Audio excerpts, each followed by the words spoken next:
spanning the globe to bring you the constant variety of sport, the thrill of victory, and the agony of defeat. This is ABC's Wide World of Sports.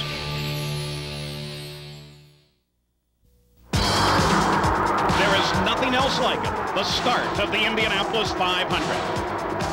Today is the 80th running of the great race, and 33 cars will fly over the same bricks at the start-finish line that were laid here for the first race in 1911. It was a huge event then. It's even bigger today, the largest single-day sporting event in the world. Indy is the premier race in the sport of oval track racing, a dynamic mix of technology, skill, and danger. Flying over those historic bricks, drivers have become the heroes of American racing. Ray Haroon won that first race. Louis Meyer became the first three-time winner. A.J. Foyt, the first to win 4 times. Rick Mears equaled that record. For Mario Andretti, his 1969 victory would be his only one at Indianapolis. The Unsers, Bobby, Al Sr., and Little Al have combined for 9 victories in the last 28 years. But this race will be run in large part by a new breed of performer, the drivers of the Indy Racing League. Buzz Falkins, young, sharp. He raced against his father to develop his skills. He won the RL's first race back in January on the Walt Disney World circuit. Tony Stewart, a 3-division USAC Oval champion, faces tremendous pressure today. As an Indy rookie, he will start on the pole after his teammate, Scott Brayton, was fatally injured last week in practice. This man is the fastest in Speedway history. Arie Luyendyk qualified at nearly 237 miles an hour. He is the only driver in today's race to have won the 500. Today's winner may be unfamiliar to you now, but tomorrow his name will be in headlines in every newspaper in America. Like others before him, he will drink cold milk from a bottle in Victory Lane. His likeness will go on the famous Borg Warner Trophy, and he will join Haroon, Foyt, Mears, the Unsers, and Mario Andretti as a champion of the Indianapolis 500. Live, ABC's Wide World of Sports presents the 80th running of the Indianapolis 500-mile race. Well, it was raining early this morning at the Speedway, but it stopped about 7:30, and you can see and hear the jet dryers that are on the track almost completing their job of getting the track surface clear as they pass by just a few feet away. There's one of them there, a jet engine spraying exhaust out to help dry that track. There are many stories here today back in the garage area. For example, what about the rookie pole sitter, Tony Stewart? Well, when he was just 8 years old, he first dreamed about being a part of the Indianapolis 500. And last year, this young man got a chance to be part of Eddie Cheever's race day pit crew, but Cheever's first lap crash left Stewart out of work. Today, in just 56 minutes, this young man will lead the field down for the 80th running of the Indy 500 and not only go to work, but fulfill his dream. Tony, your thoughts? I'm just ready to go racing. You know, this has been a long month and a lifelong dream of mine, and the hard part's just sitting here waiting. You know, we got 50-some-odd minutes left, and the waiting is the hard part. And, you know, this is what I've waited for 17 years, so I'm just ready to get going. Good luck to you. And thanks. In the more than 80-year history of this great race, no one has ever gone faster than this man, Arie Luyendyk. But his record-shattering run in qualifying came on the second day. Consequently, he starts 20th today instead of from the pole. Arie, how apprehensive are you about starting this far back in the field? Well, anytime you start a 500-mile race at a speedway in the middle of the pack, it's never really that good because back there's a lot of turbulence. You don't get air on your wings, and the wings are very small anyway on the speedway, so it could create a problem, so we have to be extra careful. It should be a spectacular charge from deep in the pack. The slowest starter in today's field may have sacrificed the most to get here. Rookie Scott Harrington has spent every available penny to finance his team. He sold his vintage 77 Porsche along with fiancee Tracy's Mustang. Over the past 3 weeks, they've maxed their credit cards, received an eviction notice, and had the power shut off in their apartment. Scott, you're less than an hour from the start of your first Indy 500.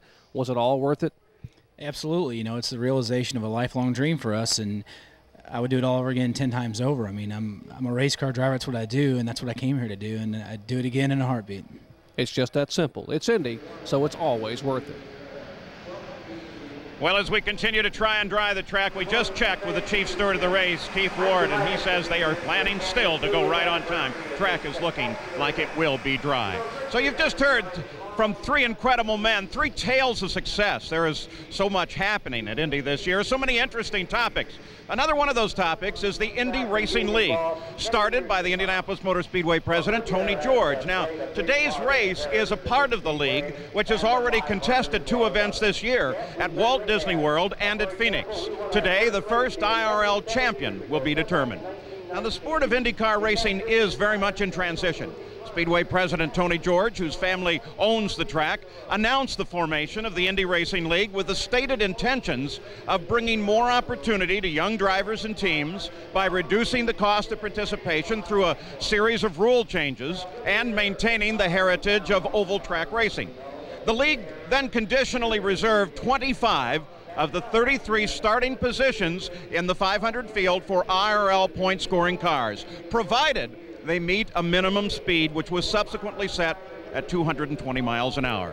Now, CART, referred to as IndyCar, objected to those rule changes, and as a result, some familiar names have opted instead to race today in Michigan. So, who is here? Well, it's a mixture of new faces, 17 rookies, 16 veterans, representing an accumulated 75 years of Indy experience, and it includes 1 previous winner. Now, included in the list of veterans was the name of Scott Dixon. Scott was well-liked and highly regarded with a broad, easy smile. 14 times he took the green flag here, but he only led a single lap in 1985. Last year, he sat on the pole. He repeated that feat this year in a bold move.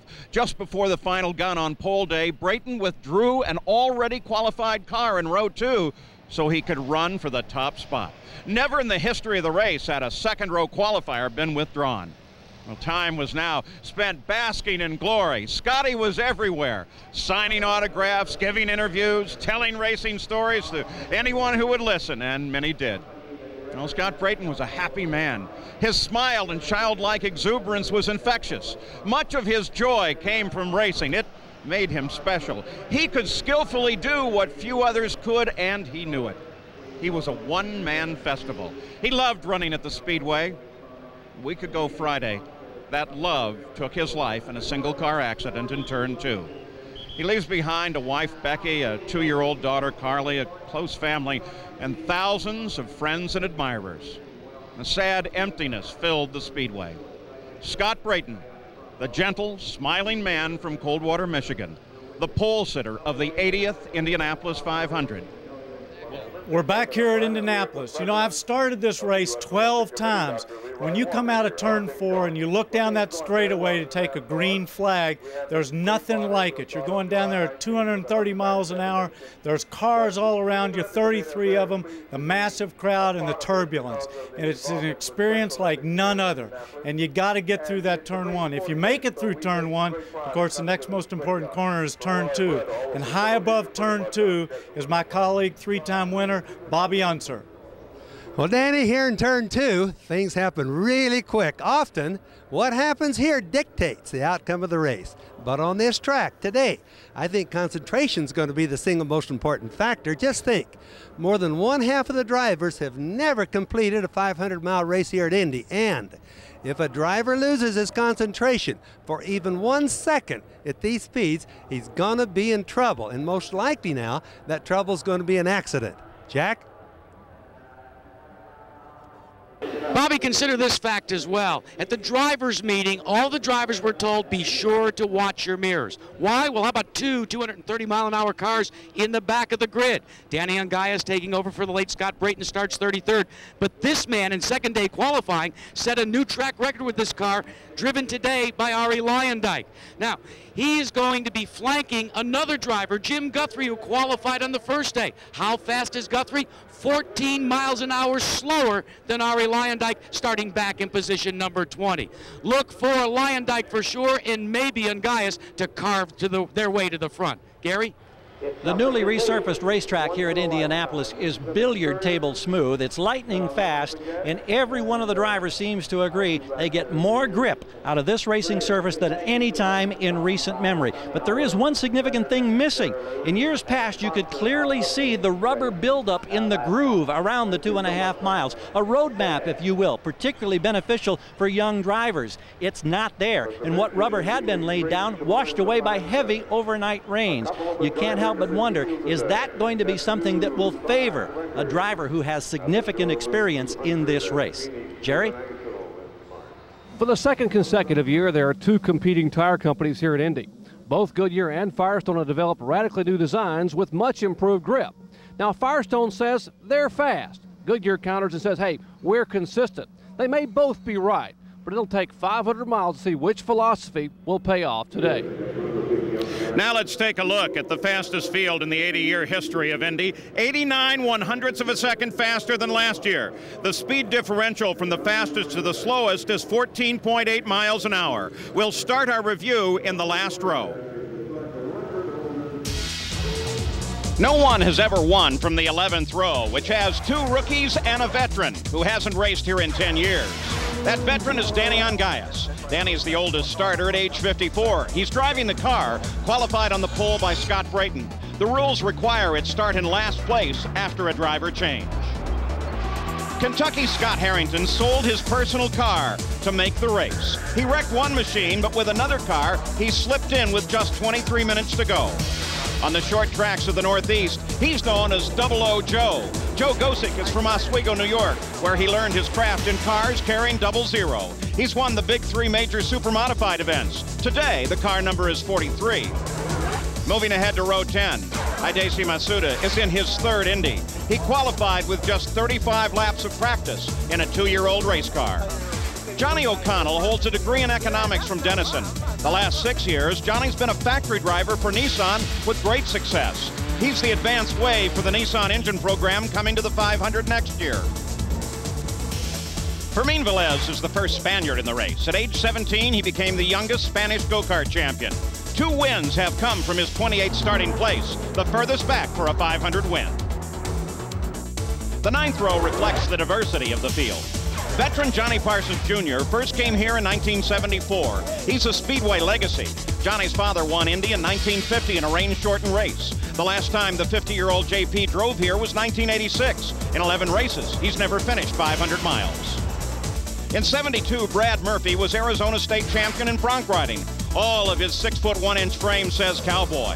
His racing career began in an NHRA funny car, on to Trans Am and Indy Lights. Today, he's in for a wild ride in number 10. If you want your son to drive at Indy, give him a zippy name like Racing Gardner. But it's his middle name that's racing. His full name is Slick Racing Gardner. Outside row 8 is the 24th starting spot. No one has ever won from there. Paul Durant has been racing super modifieds and sprints in the West for a decade. He's just one racing lap in an IndyCar, and he's never done a pit stop and never raced with mirrors. Robbie Buell starts 23rd. In 1972, a 6-year-old Robbie was here for his first 500. By 92, he was the Indy Lights champion. Robbie has been commended by Congress for his almost daily work with the Racing for Kids program for sick children. This year, he led at both IRL events. Brazil's Marco Greco is an Indy sophomore. His career began as a 500cc motorcycle racer. A year ago, this man woke up early in the morning to watch the ABC telecast after wrestling a super modified for 150 laps at Oswego Speedway. Joe Gosick, the leader of the short track crowd here. And Joe, how much are the hopes and the dreams of short track racers across America on your shoulders today? Well, there's probably a lot of people watching this race today just because of me, and I appreciate all the people that are behind me throughout the country and the Northeast. This is an incredible feeling to be here, and now today is race day, and I just can't sum it up in even a few words. It's an incredible experience, and I guess it's going to be a lot different when I get out there on the grid and get ready to roll. Indianapolis Motor Speedway officials say this man received more mail, faxes, and phone calls about what he was doing in qualifying than any driver in the 80-year history. Gary? Well, the name Danny Ungais has always been synonymous with speed, and here he is after a 10-year absence from this race, back starting at the tail end of the pack. Danny, you've been out of this type of racing for so long. What are you feeling right now? Normal race morning jitters here, some butterflies and some anxiety. Any concerns? None whatsoever. He's back. He's always been fast. He's in a fast car, starting from the back of the pack. Paul? And we'll certainly be keeping an eye on him. There is the crowd in the pit area. They're getting ready to roll the cars out onto the racetrack and put them in position for the start. Car number 5 has appeared in the most times in the history of the race. 72 times there has been a car 5. 6 times car 5 has won. Last time with Rick Mears, and our partner Danny Sullivan also carried number 5. Today, Arie Luyendyk carries that number. Keeping that in mind as we look at the drivers in the middle of the starting field. The center of the 11 rows of 3 can get very crowded on the start. Row 7 has accounted for 5 different winners. 28-year-old Scott Sharp is outside row 7. His father, Bob, was a great American road racer. In fact, Scott won a championship in a car his dad raced 25 years earlier. Today, the man who nearly won at Phoenix is driving for A.J. Foyt. Arie Luyendyk is the only previous winner in the field. His win is still an Indy race record. This year, the Flying Dutchman set the 1- and 4-lap track records. Unfortunately, his run came on day 2 of time trials, so he is lined up behind first-day qualifiers. Arie won the latest IRL race at Phoenix. New Mexico's Jim Guthrie is a graduate to the IRL from the USAC Formula Ford 2000 series. The race at Phoenix is his only IndyCar run where an accident ended his day. Every position in row 6 has seen winners. Lynn St. James is a veteran of 4 500s and a former Rookie of the Year. Her best finish was 11th in '92. She loves anything daring, like her ride in an Air Force F-16 with the famous Thunderbirds. Upside down. Oh my God. 3439 Miami Center, Roger. All right, nothing to it. She is only the second woman to drive in the race. Janet Guthrie was the first. In the center of the row is John Paul Jr. He won the first race he ever drove and the '83 Michigan 500. This is his 6th Indy. Faces of the Unser family are all over the Borg Warner Trophy. Will the latest addition be 37-year-old Johnny Unser? His father, the late Jerry Unser, was the first of the clan to race the Brickyard. Johnny's experience extends from a road rally near the Arctic Circle to the 24-hour of Le Mans. 7 of the 79 victories were started in row 5. Outside is rookie Richie Hearn, but like most 500 rookies, Hearn comes here a champion from another series. The 25-year-old has been winning races since he was 8. Last year, Richie was wrapping up the Atlantic Championship. Hearn qualified second quick in both IRL events earlier this season. Mark Dismore from nearby Greenfield, Indiana, is a major retailer of go-karts, driving one of the 4 cars for John Menard. He's the comeback kid of the Speedway. In 1991, he was involved in this horrific crash. Mark then spent 5 years recovering from a broken neck, feet, wrist, and kneecap. His personal moment of triumph came in trials when he put his car in the 14th starting spot. Frenchman Stéphane Grégoire had never been in an IndyCar until he took the trophy as the fastest rookie in '93. That was his only Indy, but nevertheless, he managed to lead a single lap. Row 4 has only accounted for 3 winners, 1 for each spot. Outside is Michele Alboreto. He may be a rookie here, but 5 times he's won in Formula One. His first win came in the United States, driving at the Caesars Palace Grand Prix. At Walt Disney World, he finished 4th. At Phoenix, 8th. For Mike Groff, racing is a family affair. His dad helped rent cars for Mike and his brother Robbie since they were kids. In the quarter midgets, he won 200 of 250 starts. This is his 3rd Indy, but he's never gone further than 200 miles. Idaho's Davey Hamilton comes to Indy with years of racing in the sprints and supermodifieds, netting 9 supermodified championships. Today he starts inside the 4th row in the same car Eddie Cheever crashed on lap 1 last year. Driver Lynn St. James stands back in her garage with car owner Barbie Seaver. And Barbie, you give up a successful career as a stockbroker to venture into motorsports. Why? My partner, Toby O'Connor, introduced me to the sensory feast of auto racing, and the challenge and excitement of it just got me hooked. Lynn, how different is this start than the 4 previous ones here? Well, other than having a co-owner that is female and also having a team owner that's female, co-team owner, It really isn't any different. I've got a lot of women behind me. I've always had that, but it's still a race. I got to win it, and my focus is on that clearly. These two truly epitomize the spirit of American women. Gary? Well, 35 different times in his amazing career, this man, A.J. Foyt, strapped himself into a race car, challenged this place for 500 miles, but now he's a car owner, and here's his core of drivers. You got Davey Hamilton and Marco Greco and Scott Sharp all patiently waiting to get out. A.J., what kind of advice have you given this trio? Well, I just told them the race is 500 miles long, and actually you can make all kind of race strategy, but we're going to make it as the race goes on. That seemed to be the best way to do it through the years I've been here. I've always had race strategy, and about the time you make it, everything changes real quick. So I've talked to them and just said, you know, you're your own boss out there, and they've got to make the decisions yourself. AJ's won it 4 times. Now he wants to win it the first time as a car owner. Jack?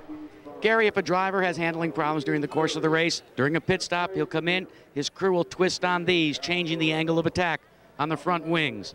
The man that's going to get a chance to talk about the handling today after a 5-year up and down journey is Mark Dismore. Mark, after everything that's happened to you, is this a vindication? Somewhat, but hopefully I'll get full vindication at the end of 200 laps, Jack. I mean, you know, I've got a real shot at this deal. I mean, the whole team Menard has a shot at this deal, and I'm one of the 4, so I feel real good about my chances here. Paul? Mark Dismore, one of the great stories here. There's Eddie Cheever, his teammate. They still say we're going to start those engines right on time, though still the cars sit back in the pit area. We'll be right back.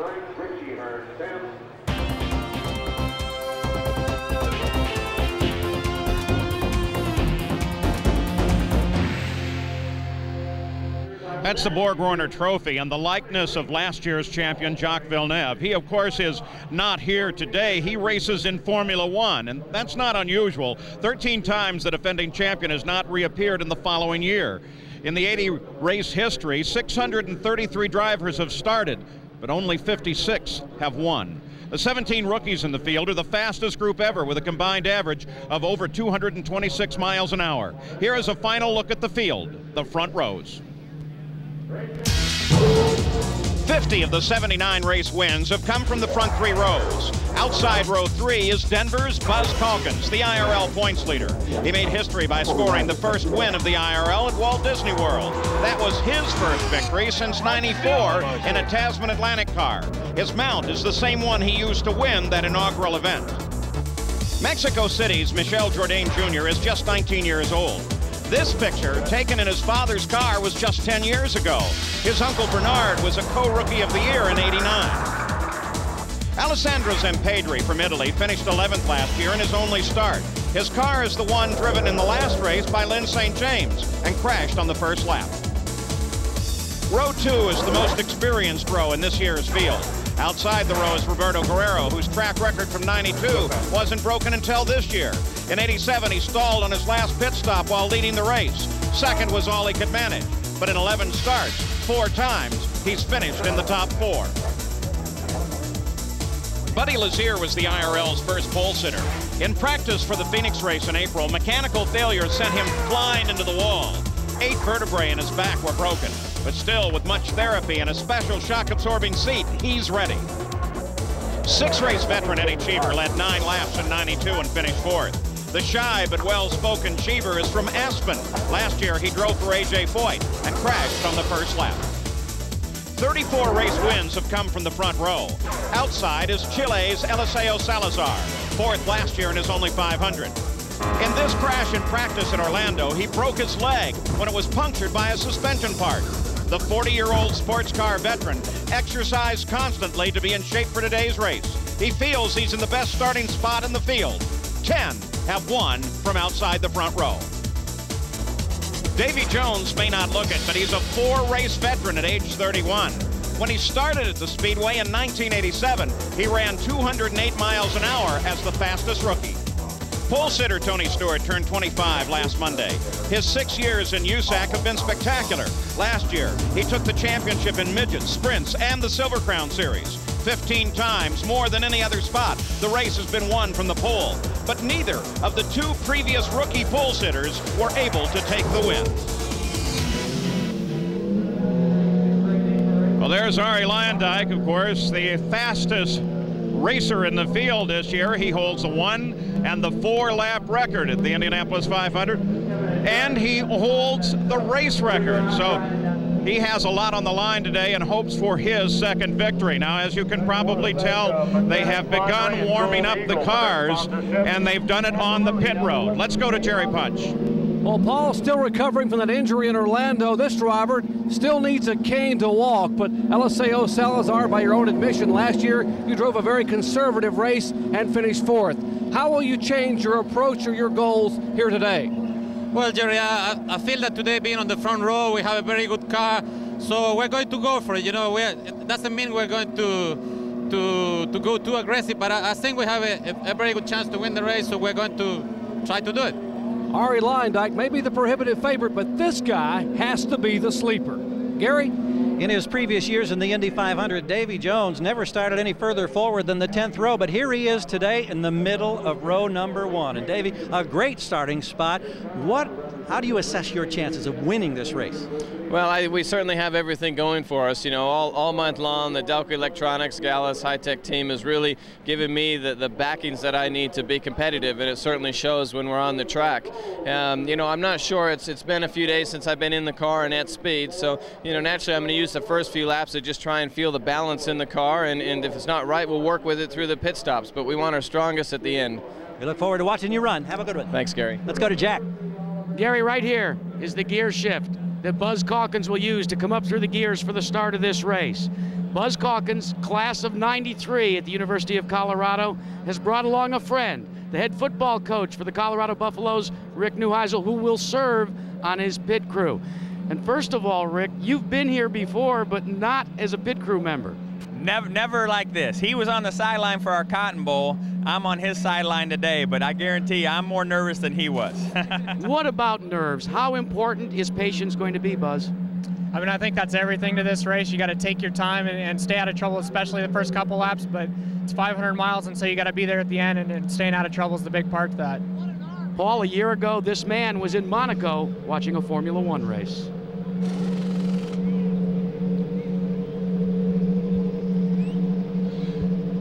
Well, in the pit area right now, they're getting ready with the final warm-up. Very important to get those engines warmed.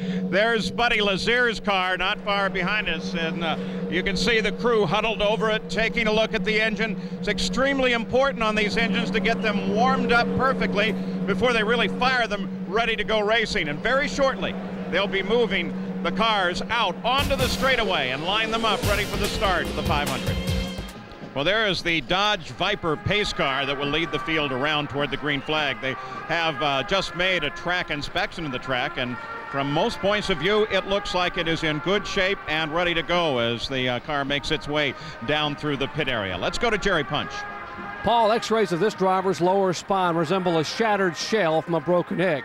Buddy Lazier, 16 fractures, 25 bone fragments. How painful is that, and can you possibly endure 500 miles? Yeah, we have a seat that was specially made by Dr. Brock Walker, and I worked very closely with the Steadman Hawkins Clinic, Dr. Sterrett, and yeah, we're in good shape. We should be able to complete the race. I'm the most comfortable when I'm in the race car.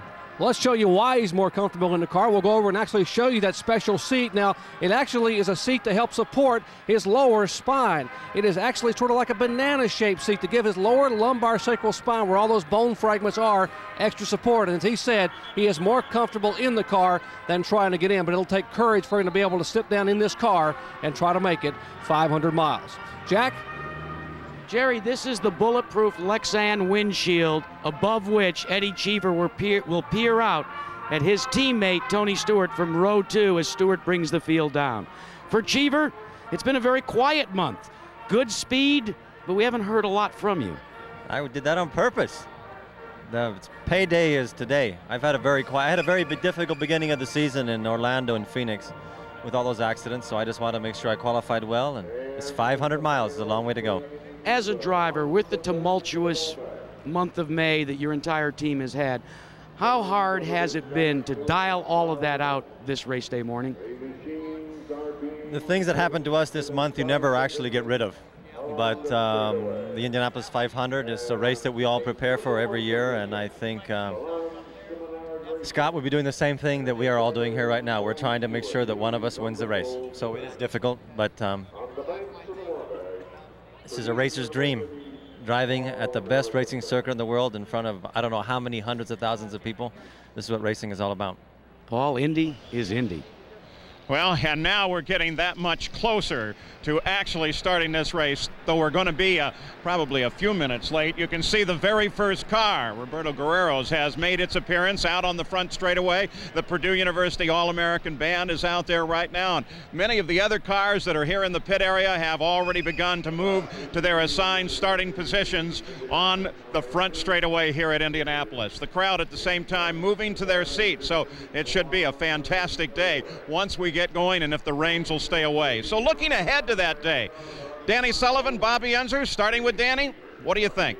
Well, Paul, my biggest concern today would be running with these other guys. I don't know them. I don't know their personalities. I don't know their style. I don't know how they drive. Veterans and rookies alike, very few of these guys have raced together. And at 230 miles an hour, you need to know what that other guy's going to do in a tight situation. And that's what I'd be concerned about today. Bobby? Well, Danny, add to that the fact that a lot of these drivers have been getting advice for the entire month of May from the officials, from the team members, and even from the other drivers. Now, there's no one to give them any more advice. So, hey, when the green flag drops today, it's going to be entirely up to them.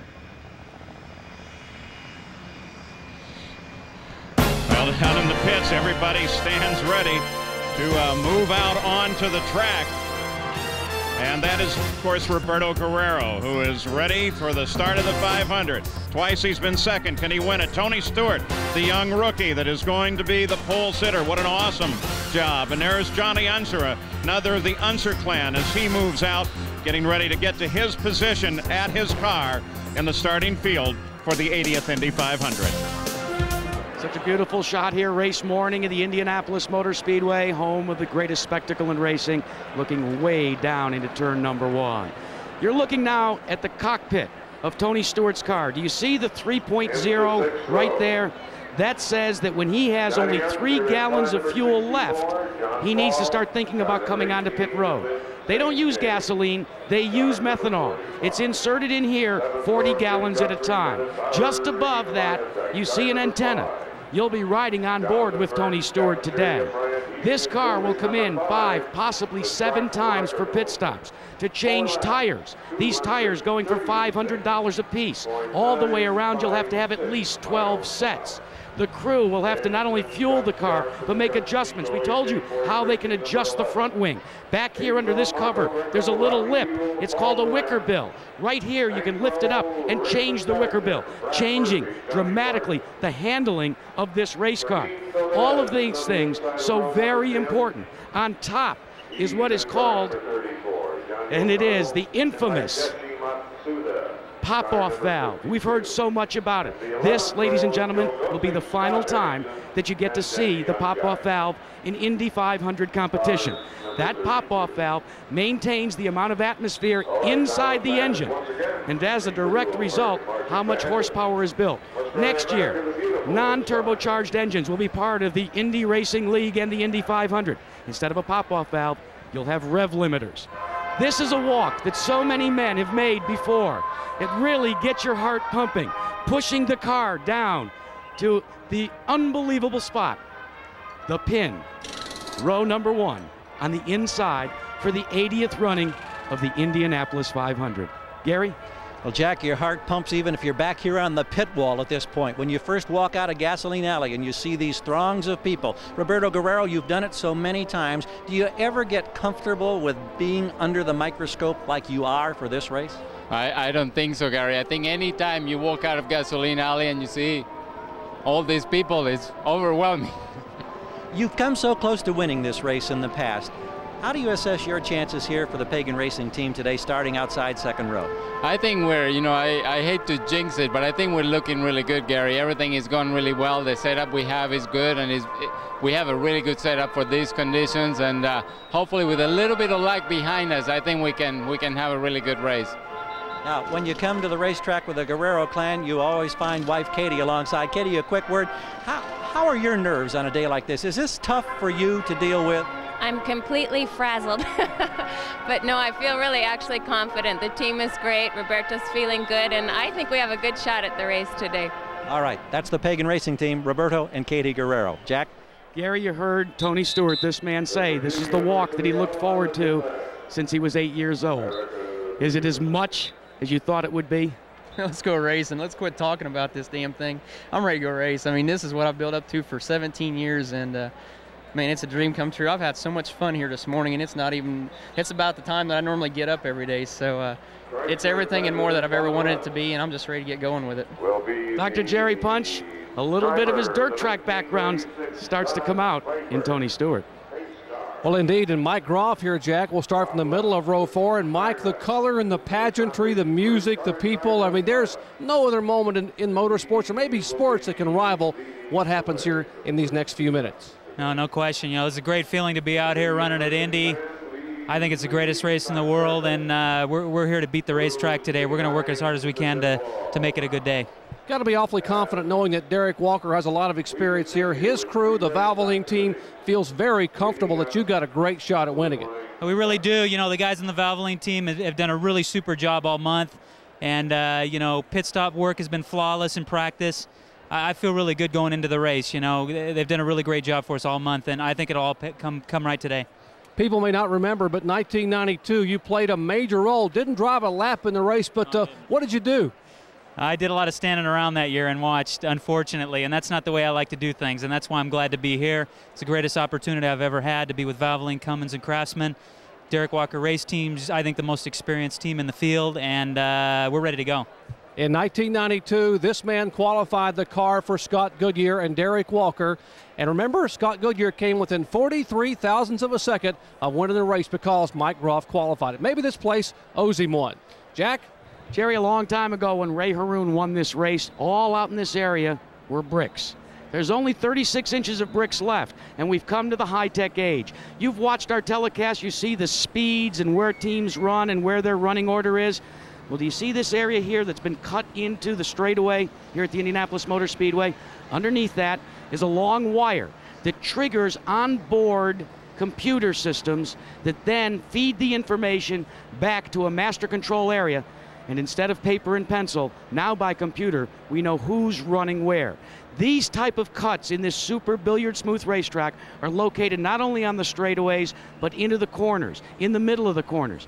It's very important for the teams as well. We get excited about the speed that we see, but teams are very interested in what it says during practice, because a corner speed can be very important, especially at the exit. Gary?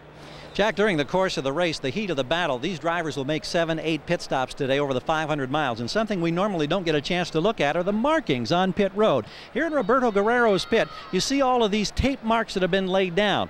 This is where they want to position the race car. Here's your left rear. Here's where the fueler hooks up. Here is the left front. Now, right up here in front of that, however, you see this X, and it's written no go. What that means is if the car rolls too far forward, they know that if the wheel is here, their fueling hose from that tank back over here will not reach. They had a problem just like this in the season opening event down at Walt Disney World in Orlando. So now they've got a well-defined mark. If the front wheel gets here, they know they've got to push him back. They get him behind this line. That fueling hose over there will reach. They can go through the ritual of getting the 40 gallons of methanol on board and then get him back out on the racetrack. Jack? Well, the crowd here surrounding the pole winner's car. There's one thing that nobody wants to see on these cars, but you will see on many of them. Right here. Our lost friend who crashed here, and for Scotty Brayton, not only do we miss you, but all the drivers here love you. Paul? Certainly a lot of thoughts about Scott Brayton here today, but we look forward to the start of the race. We'll return to the Speedway after this message and a word from our ABC stations. Back at Indianapolis, as we look down the main straightaway, the cars are all in position. Let's go to Jerry Punch. Well, Johnny Unser, you start this race as a rookie, 37 years of age, and it has to be a special moment coming to Indianapolis Motor Speedway for you. Yeah, it is. You know, it means a whole lot to me to be out here and be able to run, and we're just looking forward to having a good, smooth race and, you know, and continuing on. A close call on carburation day. You spun the car, got into the wall. How badly was it hurt, and are you concerned at all about not getting back on the track? Well, you know, I wish I could have run, but, you know, I think the guys have done a good job. The car's just like new, and we're going back with our original setup. So I'll have to feel it out the first couple of laps, you know, and see where we are. And then we'll work on it on every stop. So, you know, I'm pretty confident with the car right now. Johnny, we'll let you move toward the car. Good luck to you. Thanks a lot. As you watch Johnny Unser move away, it's appropriate that a track so steeped in history and heritage would welcome another Unser to the starting field. Johnny Unser's father lost his life at this racetrack, Jerry Unser, back in 1959. Today he told me the start will be very emotional. He said moments ago, Doc, I don't know if I'm going to be able to hold back the tears on the parade lap. He said, in fact, when I'm on the backstretch, I'm going to gaze upward and utter these words. Today, Dad, I understand. This one is for you. Gary? Here's another young driver, Alessandro Zempedri. This is your second Indianapolis 500. What did you learn last year that's going to make you a better, more successful race driver this year? Well, Gary, first of all, being here again after last year's experience is great. All these fans are absolutely great as always. And it's just make you feel a lot more confident because you know how long the race is going to be, and you know that you're not going to win and lose this race in the first corner, and you're not going to win and lose this race in the pit, try to get off too quick. All right, that's Alessandro Zempedri. Good luck. He starts in row 3, Paul. On the inside of row 3, there you can see the field with the crews, the well-wishers, everyone as they stand by their cars. And we are ready now for the formal ceremonies. Let's go down and join the Speedway official voice, Tom Carnegie. All-American Band and the presentation of our national anthem.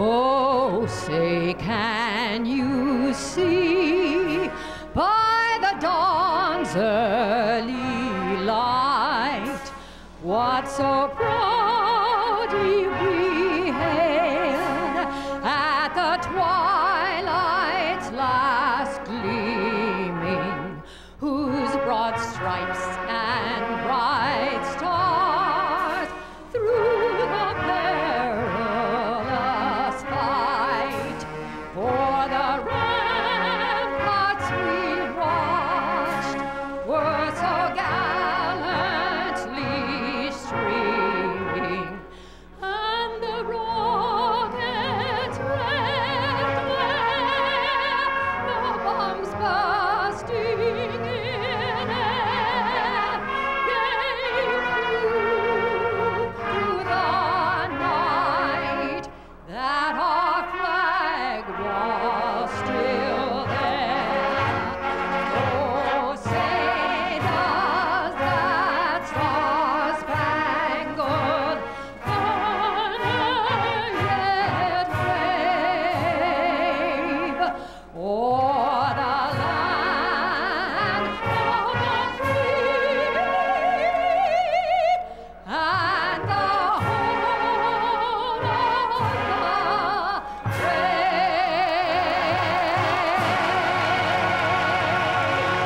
Florence Henderson and the Purdue Band.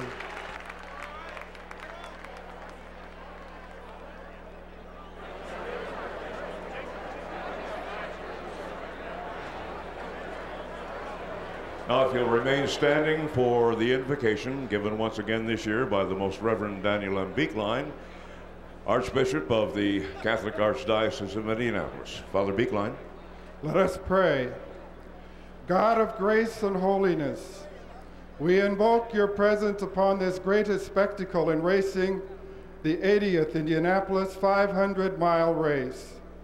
We come as peoples of the world of many religious traditions from east and west, north and south, other continents, countries, and our own home. We speak many languages, yet, O God, we are your people.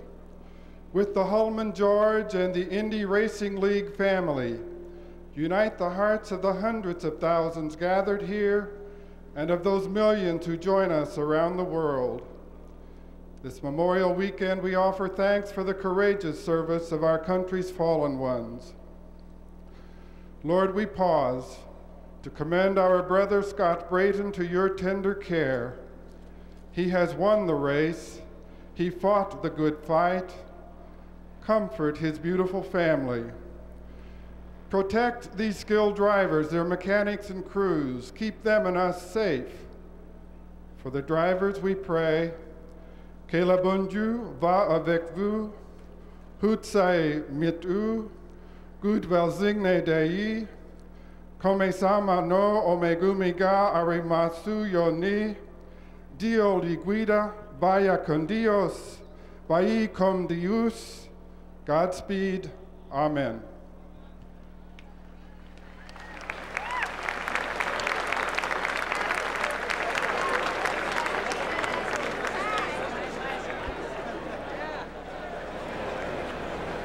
I'd ask you to please remain standing. On this Memorial Day weekend, we pause here in a moment of silence to pay homage to those individuals who have given their lives unselfishly and unafraid to make it possible for us to witness as free men and women the world's greatest sporting event. We also pay homage to those men and women who have given their lives unselfishly and without fear to make racing the world's most spectacular spectator sport.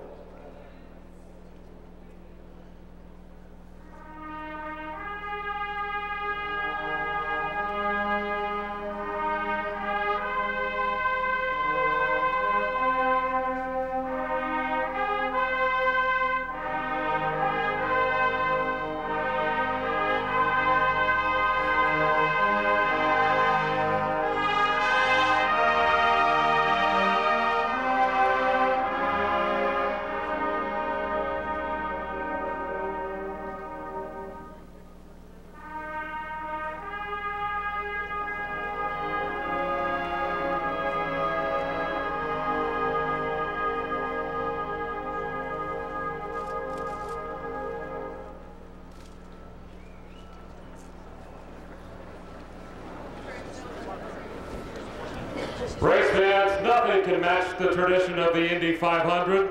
And here's a tradition that goes back 50 years. It's time for that annual singing of Back Home Again in Indiana. Mr. Jim Neighbors.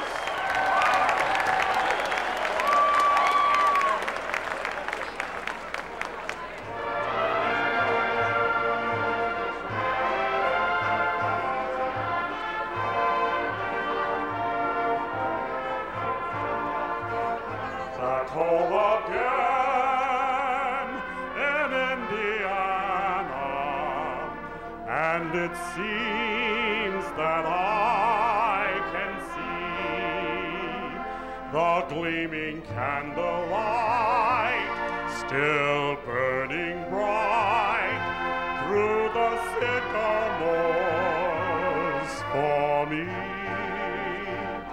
The new mown hay sends out its fragrance through the fields I used to roam.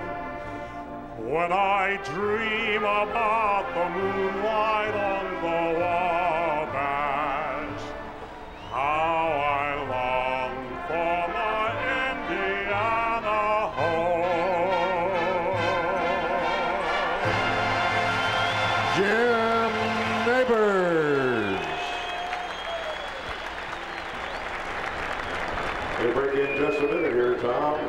Drivers to your cars, please. All drivers to their cars. As the Purdue University All-American Band departs the pit area, we turn our attention to the 11 rows of 3. And the next commands will be coming from the pole position area. So stand by.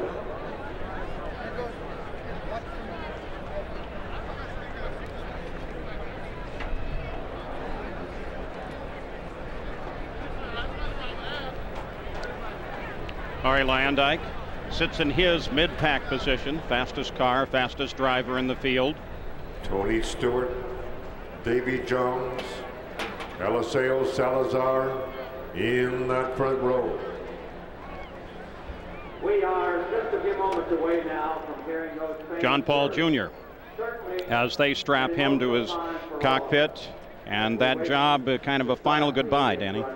Well, it is. That's usually your crew chief that's doing that. He's the last guy to talk to you, see him, wishing him congratulations, good luck, and all that. He wants him to finish. Mrs. Mary Pendry Allman.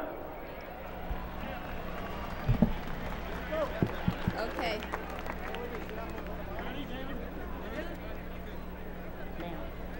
Okay, now. We'll start the race.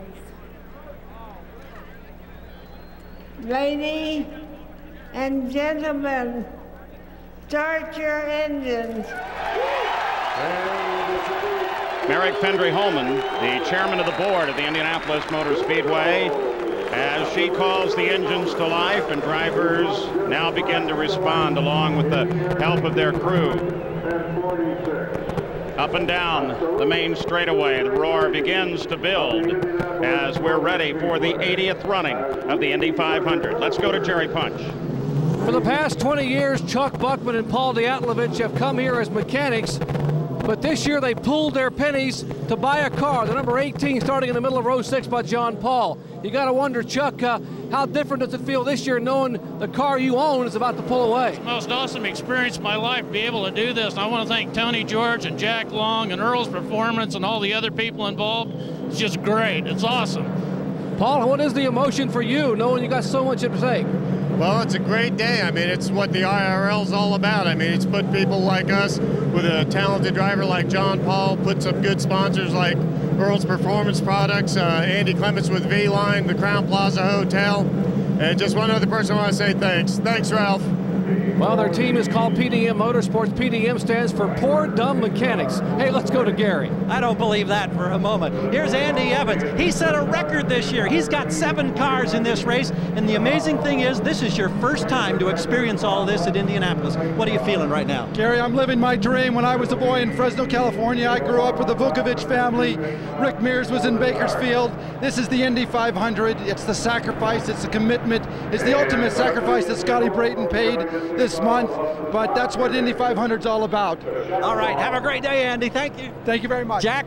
Gary, this man has been here before, having cars on the front row. John Menard, does it ever change the feeling? Not a bit. I got butterflies in my stomach, my heart's pounding, and it's just as exciting as ever. Now we may have had a first, ladies and gentlemen. I understand that maybe all of the motors have been shut off. Might have been a little bit premature because it was my understanding that USAC hadn't completed their inspection and the Speedway gave a cue at the wrong time. So many firsts this year. Now for the first time in 80 years, it's gentlemen, start your engines. Let's turn them off for a couple of minutes. We're rewriting the book all the time. I've never heard gentlemen stop your engines, so this is a new one. We have to see what's going on. I hope it's not a long delay because we're all ready to race. You had an opportunity under closed door session to talk to your crew, your drivers. Can you let us in on some of what you said? I told them we're going to have to rock and roll and do this one for Scott. Paul, that's about all that can be said right now. They've restarted the motors, though, so we're going racing. Well, that is a first. They started, then they stopped, then they started again. But, Danny, does that create any concerns for the crews? Oh, I don't think so. I mean, if they'd had any problems, but they quickly got them going back. They weren't shut off for long enough. It was probably more of a concern of what happened and are we going to have a 1-minute delay or 10 or 15 minute. But obviously everybody's now back. I see all the crews down there. They got their hands up. Everybody's ready to go. So started and restarted at the Speedway. Stefan Gregoire closest to you. As the crews still stand ready and waiting, see the hand in the air. That tells everybody at the front of the field that their car is set, fired, driver strapped in and ready to go. Well, I'm looking down there at Ari Lyondike's car. They look like they're doing a little last-minute adjustment to a seatbelt that I can't really tell. The crew chief is down into the car. It looks like they're just trying to get him all strapped up and make sure all the radio mics, everything's put in the right place. At the front of the field, the cars begin to roll out. There is your front row. And let's take a look at how this field breaks down in terms of engines, the chassis, and the tires with those powerful Menard V6s there. One Buick, a Ford Cosworth, 24 of them, and a single Ilmor, 21 Lolas and 12 Renards. And the stories in this race today, well, there are so very many of them. And we're going to keep track of some of them for you today. As the field rolls out, the question is attrition. How will the cars fare? Arie Luyendyk, fastest qualifier, but he starts back in the middle of the field.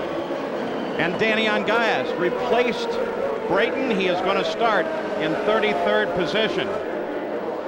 And Team Menard with their cars, how will they fare before this day is over?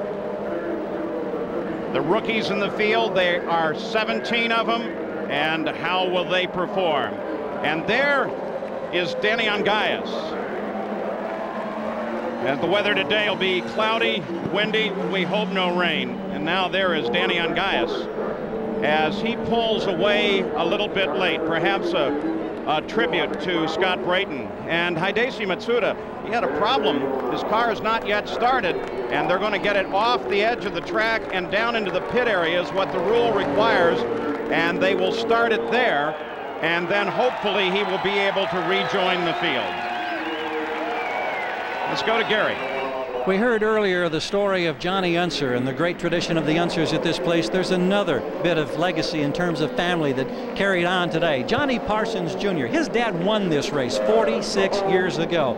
JP has been in it 11 times in the past. He's here for a 12th time now, but what a story to get here. He'd missed the race over the last 10 years, and then 2 weeks ago, a practice crash on the first day of qualifying really set the team back. But Blueprint Racing worked literally around the clock, and then with just a handful of laps, Parsons was able to qualify that car. He's starting deep in the field. He's looking to finish his first 500-miler since 1985 today when he was 5th. We wish JP well. Jack? Well, Gary, let's update you on Hidesi Matsuda as he went by. The engine just plain wouldn't fire. Now, you're looking at pit road. It's empty right now, but it'll get very busy.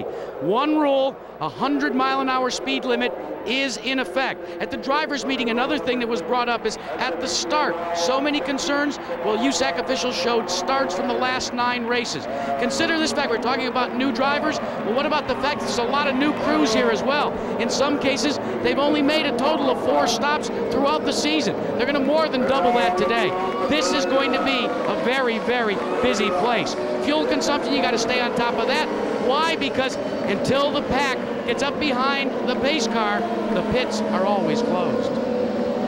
Now you can see that the field began moving down the front stretch on the first of the 2 parade laps, and then the pace lap. Here is the way they line up. On the pole, Tony Stewart, Davy Jones in the middle of the front row, Eliseo Salazar to the outside.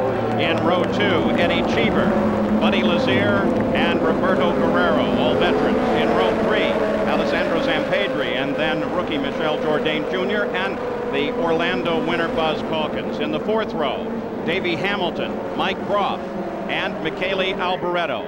In row number 5, Stefan Gregoire, a great story of comeback of Mark Dismore and Richie Hearn. Back in the 6th row, Johnny Unser down on the inside, John Paul Jr. and Lynn St. James. In row number 7, Jim Guthrie, Arie Luyendyk, and Scott Sharp.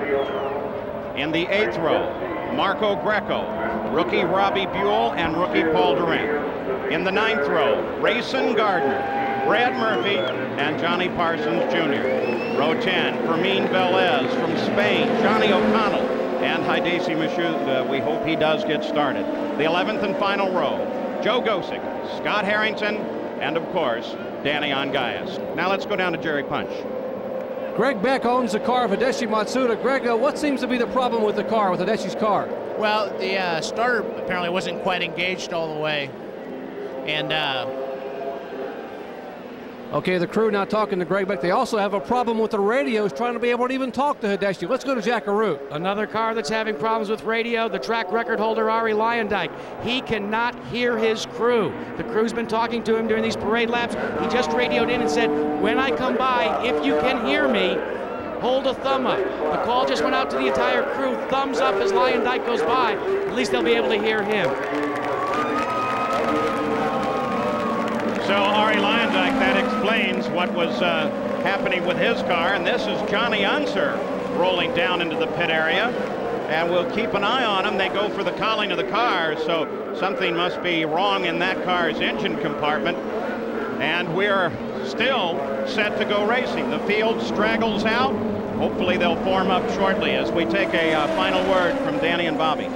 Well, I think, Paul, the one thing I heard was the rookies all said we're going to be patient, we're going to take our time. I'm not so sure that the veterans aren't going to try to take advantage of that and gain a few spots. Bobby? Well, down here in 2-turn, they're lining up pretty good as they come off of turn 2 down the back straightaway. You can see the pressure and the tension amongst them. I can also see for little Johnny how bad he feels, my nephew, in the pits. Now, the guys that don't start this race, you got to deeply feel for them. So now as the field begins to align itself, the first 3 rows, now the 4th on the final set of corners on the pace lap. You're looking over the corner and right shoulder of Tony Stewart, the pole sitter. Paul Masuda just went out of turn 2. He's down the back straightaway. So Hidesi Masuda is back and ready to go as well. He'll join at the back of the field. Here they come off of the 4th turn, the pace car already accelerating through the pit area. And on the outside, Salazar pushes a little bit ahead. The row not aligned at the moment, but still we watch for the green flag. And there it is. Here we go. We're racing. As Tony Stewart in a drag race with Salazar leads them into the first turn. Tony Stewart leads into turn 1 across the short chute and towards Bobby. Here he comes down in. He's got a real nice line. Everybody seems to be very conservative so far. They're not sleeping by any means, but they're also not taking any chances. And already another situation as Mark Dismore, the 30 car, through the pits and onto the access road. We'll keep track of that. Tony Stewart pulls away in the front of the field as he comes off the 4th corner and heads down for the start-finish line. The rookie pole sitter will lead the very first lap of the Indianapolis 500, which has been fast and safe as the field strings out. Now keep in mind that Tony Stewart's got the Menard engine, a very powerful, the most powerful engines here today. Now, he'll run a little bit, get out a little bit of lead, and he's running faster right now for sure, I can tell. Then he'll have to cut back to start saving fuel, Paul. The first lap above 200 miles an hour at 208. Well, it appears as one of the Menards is in the pits as well. I couldn't tell exactly who that was. It was Mark Dismore. Mark Dismore obviously has a problem. He's been in and out of the pits. And Tony Stewart did exactly what he said he was going to do at the start, which was go racing. I'm going to lead that first lap, and he's doing it. Mark Dismore, they top the fuel off. They'll always do that. Change the tires, so probably handling. I think he's got something besides the handling problem, Dan. He's not in there for handling. They've changing the tires is just in case something got cut while he was on the track. Yeah, that's pretty standard procedure, Bobby. I think he's got more wrong than that. He was actually in before the green flag, so I would assume something was a problem. And I think we've got a yellow flag. Yellow flag out right now, and they've called it because of debris on the track, and that will slow the field down. There's Roberto Guerrero as he was chasing Davy Jones just before the yellow came out. So there's the way they line up. 2 laps complete at Indy, and we're yellow for debris. Mark Dismore as he comes out of the pits, and he was the reason for this yellow. At least he instigated the situation that brought the yellow out for debris on the track. In this case, the debris was mud. As they came to the start of the race and the green flag flew, Mark Dismore got down very low on the apron on the inside of the track, and he had a problem. And we'll take a look here, and we actually have 2 situations working. We have Scott Harrington, who got in trouble, and there he is as he came flying up on the back of the field and then shocked the brakes, and that got him down on the inside. But look how he kept that off the wall. He just ran right up way too fast on those other cars, Paul. He wasn't looking far enough ahead. Now that's a bad case of inexperience right there. That was, and those guys, I don't know how he couldn't see him, Bobby. He was right there in front of him. It was clear. It wasn't like he came around the corner. He just was carrying too much speed. Yeah, especially in the straightaway, Dan. It's not hard to see there. And here is the other situation. Mark Dismore on the start. This is turn 1.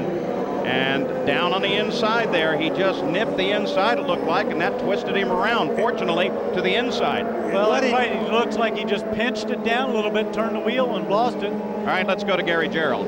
Oh, I'm wondering if what may have entered into this factor, remember, and I don't think we've addressed it yet today, no rumble strips down on the inside groove that have been prevalent the last 2 years. And so certainly you get down there and you drop a wheel off, as wet and as muddy it has been, it kicks all that stuff up on the track. That creates a problem. Once Dismore got back into the pits, as he made a dramatic wing change at the front, the crew actually made 4 to 5 turns on the nose wing, and then he stalled the engine getting out. So clearly, nerves may be frustrated and frazzled just a bit, but he is back on the track. Jack? Gary, talk about pressure for Arie Luyendyk. We told you he wants to go to the front. The radio is out. The crewman, the pit signal board, they brought out a plain old-fashioned blackboard. He has got to get signals from his crew with a piece of chalk on a blackboard. And as we're set to go green, Arie Luyendyk started 20th. And now is in 11th place as we're ready to go green. Johnny Unser and John Paul Jr. both in the pits as they work on their cars. Looking for green. Here we go again. Green flag comes out on the 5th lap. And Salazar closes on the back end of Tony Stewart's car. Everybody else cleanly through the first corner. It looks like Roberto Guerrero has jumped up a spot on Davy Jones. Davy Jones, you see a glimpse of him there. We're going to go back. Here is Arie Luyendyk, car number 5, that red and white car, as he comes alongside Mike Roth and continues his charge up toward the front of the field. My question, though, would be, Bobby Unser, whether or not you would make that move this early on a race like this. It's a long way to go, Paul. I agree with you. I don't think I would have. You know, there's a lot of problems. Remember, anybody that gets down into the grass, as was brought up just a little bit ago, it's going to bring not only grass out, but water today. It's going to really monkey the track up a lot. So a lot of these guys are going to be looking for chassis changes, not going to help. Incidentally, to show you the track is fast, a little while ago, Tony Stewart had already turned a lap at 229 miles an hour. 229.3. You saw Arie Luyendyk overhaul Michel Jourdain, pick up 8th place. Well, I think Arie's moving. He wants to get up to the front of the field. That radio really won't hurt him until later on when they start having to do strategy and making pit stops. Right now, he's just focusing on getting to the front of the field and getting out there in some clear air. You know, Danny, when the traffic is thinned out a little bit like it is right now, Arie knows that's the time to make hay. In other words, pass the guys when it's opportune before something happens. Up at the top of the screen, you can see how we're going to help track the race. The lap number, who is leading the race, by how far they're leading, and then on the other side, we'll scroll down through the remainder of the field and their interval back from the leader. Now, what about Johnny Unser? Gary Punch? Well, Paul Page, Johnny did not even take the green flag. It's 95 to Reynard, sits on pit road. He came down pit road because it is locked in first gear. Andreas Lieberle and the crew are trying to get it out of first gear. Right now, they have had no results. It is still locked in gear, and Unser has not yet run a lap under green. Now, they had a problem with that car in practice just before they got ready to run this race. They couldn't get the car in gear, causing them to be late, for example, for qualifying. So it looks like they overdid the transmission the wrong way. And Arie Luyendyk continues his move up through the field and now sets his sights on Zampedri. The last lap for the leader, Tony Stewart, the 9th lap at 232.3 miles an hour, right on the old qualifying record. We keep our eyes, though, on this man, Arie Luyendyk, the red and white car number 5. Boy, what a run he's having. He's having a great race, but of course he's come up behind Zampedri and he's finding it a little bit tougher. Looks like a problem with Paul Duran's car. Smoke at the back. He gets it on to the access road down to the pits, and he loses it. Stay down, stay down, stay down, stay down. Whoa. Yellow flag, of course, is out. The rest of the field comes by and gets by safely. So Paul Duran has something go wrong with the car. He gets it down on the access road into the pits, and now unstraps. Not the world's best idea, but he unstraps and is ready to get out of the car. So we're back yellow second time of the day. Tony Stewart is the leader. Salazar is second. Roberto Guerrero is third.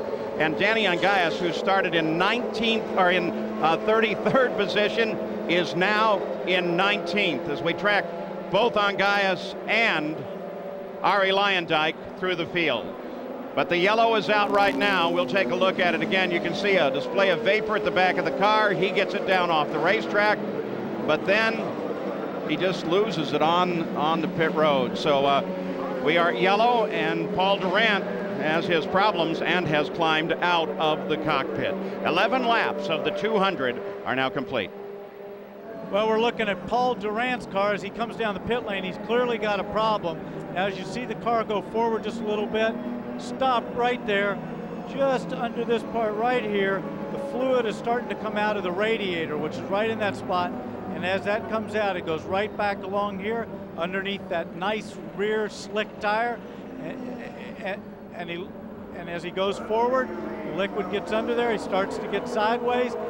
Boom, he's gone. He's lost it. He's got no control when that liquid goes under that rear tire. And just before we went yellow for this incident, Tony Stewart turned a lap at 234.4 miles an hour. Jerry Punch? Well, veteran Darrell Soppy is the chief mechanic for Paul Durant. And Darrell, what happened to the car? He lost a motor and locked up the rear wheels, and he spun the car when the motor blew. Did you get any advance warning at all that he was going to have a problem? No, not at all. It was a brand new motor. We just put it in Friday and Saturday, and it just went away. Unbelievable. They lost an engine in one lap on Thursday's carburation day. This engine, another brand new when it goes away here within a few laps. Paul? A terrible disappointment. John Paul Jr. out of his car. The report here is ignition trouble. So a number of interesting, if not strange, circumstances. You start the engines, you stop them, then you start them again. Then, as we're trying to roll out, you have one car on the starting field, Matsuda's, who is not working, and several cars coming into the pit area. And then on lap one, Mark Dismore gets in trouble. There's Johnny Unser as he climbs out of his car, and I suspect they've probably decided it's totally done now. And so it's been a very unusual day thus far at Indianapolis. With 13 laps complete, we are under the yellow. We'll return with more action from the Speedway after this message and a word from our ABC stations. Still under yellow here at Indy. Later today here on ABC Sports, defending champion Dottie Pepper, Annika Sorenstam, Lori Davies, and Beth Daniel will battle for over $500,000 in the J.C. Penney LPGA Skins Game. Coverage of the final 9 holes begins today at 3:30 Eastern, 12 Pacific, right here on 12:30 Pacific, right here on ABC Sports. So let's go to the pits. Jerry Punch. Well, rookie Johnny Unser did not even get to take the green flag. And Johnny, we were told that it was a gearbox problem. What exactly happened? I guess the shift fork broke and got into all the gears. When I went out on the pace lap, kept popping out of first gear, and you know, I tried to get it to stay in and try to shift through the gears to see if the forks had lined up, and evidently, I don't know what happened, but something was screwed up in there and broke all the, you know, it broke the other gears or something in there. It's a mess. Was this related at all to what happened on Thursday, them having to put the car back together in the last day or two? No, I don't think so. I mean, nothing happened to the gearbox on Thursday, and you know, they went through it, rebuilt everything. The only thing that we didn't get to try it on the track, but they tried it on the jack stands, and everything worked fine. I don't know, you know, they're pretty finely matched gears and things in there, and so I can't say what happened. It's just real disappointing. Somehow this doesn't seem fair. Gary? Another disappointed driver, John Paul Jr., quickly before they're ready to go green. What was the problem for you?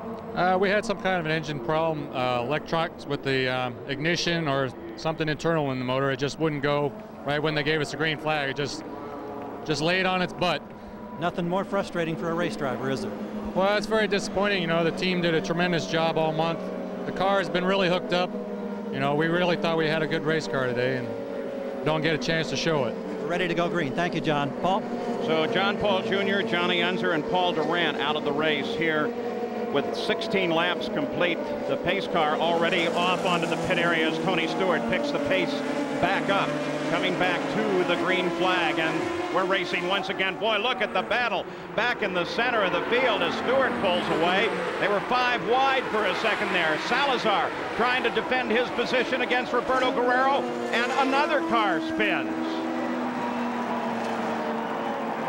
This time, the 32 car, and that is Danny Ongaias, who had moved up to 19th place from 32nd, and then gets in trouble on the restart, and we're yellow once again. This is looking at it.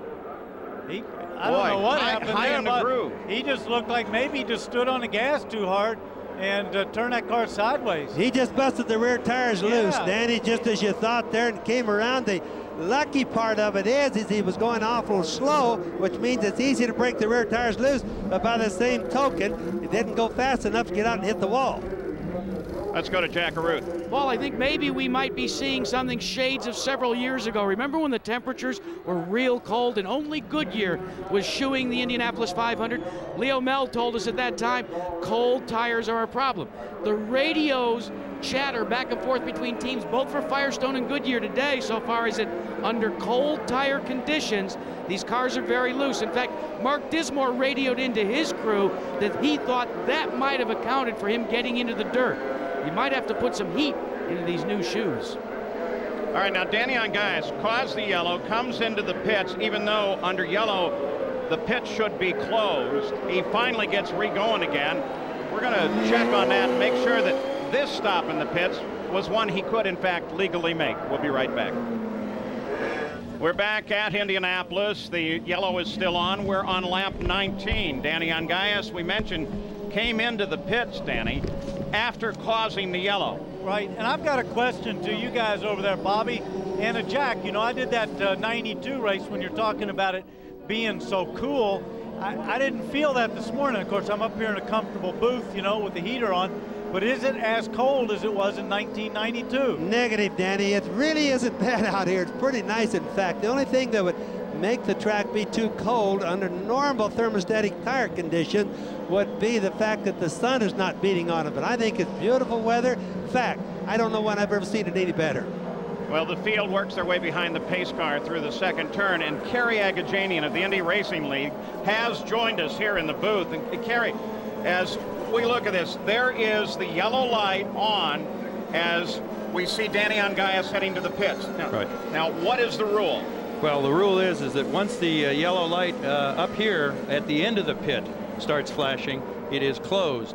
But you see, also under this yellow condition, under this yellow condition, though, they are not allowed to enter the pits, and he will be black flagged. So he will be brought in, stopped, and then head out. Yes, stop and go. So the question to you is, so actually, isn't it correct? The minute it goes yellow, the second, the millisecond it goes yellow, the pits are closed. Is that correct? Yeah, that's correct. Kerry, my question would be, the yellow light was not on in the pits until he was into the pit. So how could that mean it closed if the yellow light wasn't on? I can now help this. They've just changed their mind, Kerry. So since you walked down to our booth in your defense, as we go back to green flag racing once again, Kerry Agajanian, thank you very much for coming down. I'm sorry they changed it after you left. Okay, no problem. So back on the track, Salazar with Davy Jones beginning now to challenge Guerrero just ahead of Salazar, working the 21st lap. 234 miles an hour by Tony Stewart on that last lap. Everybody's coming through turn 2. Real nice, straight. Unfortunately, Paul, we're going to see some instances later on where they're getting awfully close to the grass. And with the damn ground again, like I said earlier, that's going to be a problem all day. We can watch for that. They don't want to be too close to the grass today. Davy Jones driving for Rick Ellis, the lone Mercedes-Benz in the field. Now, Bobby, one of the things I'm noticing here on the shots we're seeing is they're coming off with a very tight line. They've got plenty of room to spare coming off turn 2. Looks very conservative. Most of them, Danny, are running very conservative. Even over here in turn 2, they're not even getting near the wall. That means they're all a little edgy about the racetrack today. And I'm still having a hard time figuring it out because Tony Stewart has no trouble finding speed. The rest of them are very conservative. All right, there you keep track of Davy Jones. In the meantime, we mentioned Paul Durant out of the race, Jack Arute. Well, we've caught up with Paul. He's changed to a Civvies. Paul, what about your feelings in such an early exit from the Indy 500? Well, it's tough. You know, we came here and tried to just keep things clean for the month, and we were able to do that.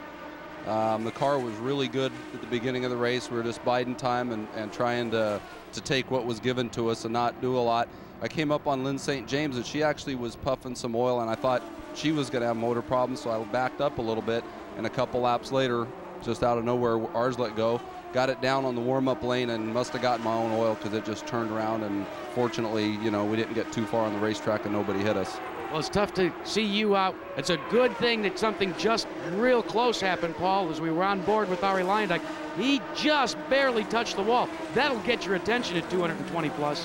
Yeah, he's still running 8th, but we saw the replay just up a graze of the wall. But Danny, even a graze at those kind of speeds. Well, let's not forget last year, Michael Andretti grazed the wall. It didn't look a whole lot different, and it actually put him out of the race. And I believe you can see Arie going through 4, getting ready to set up for 4 right here.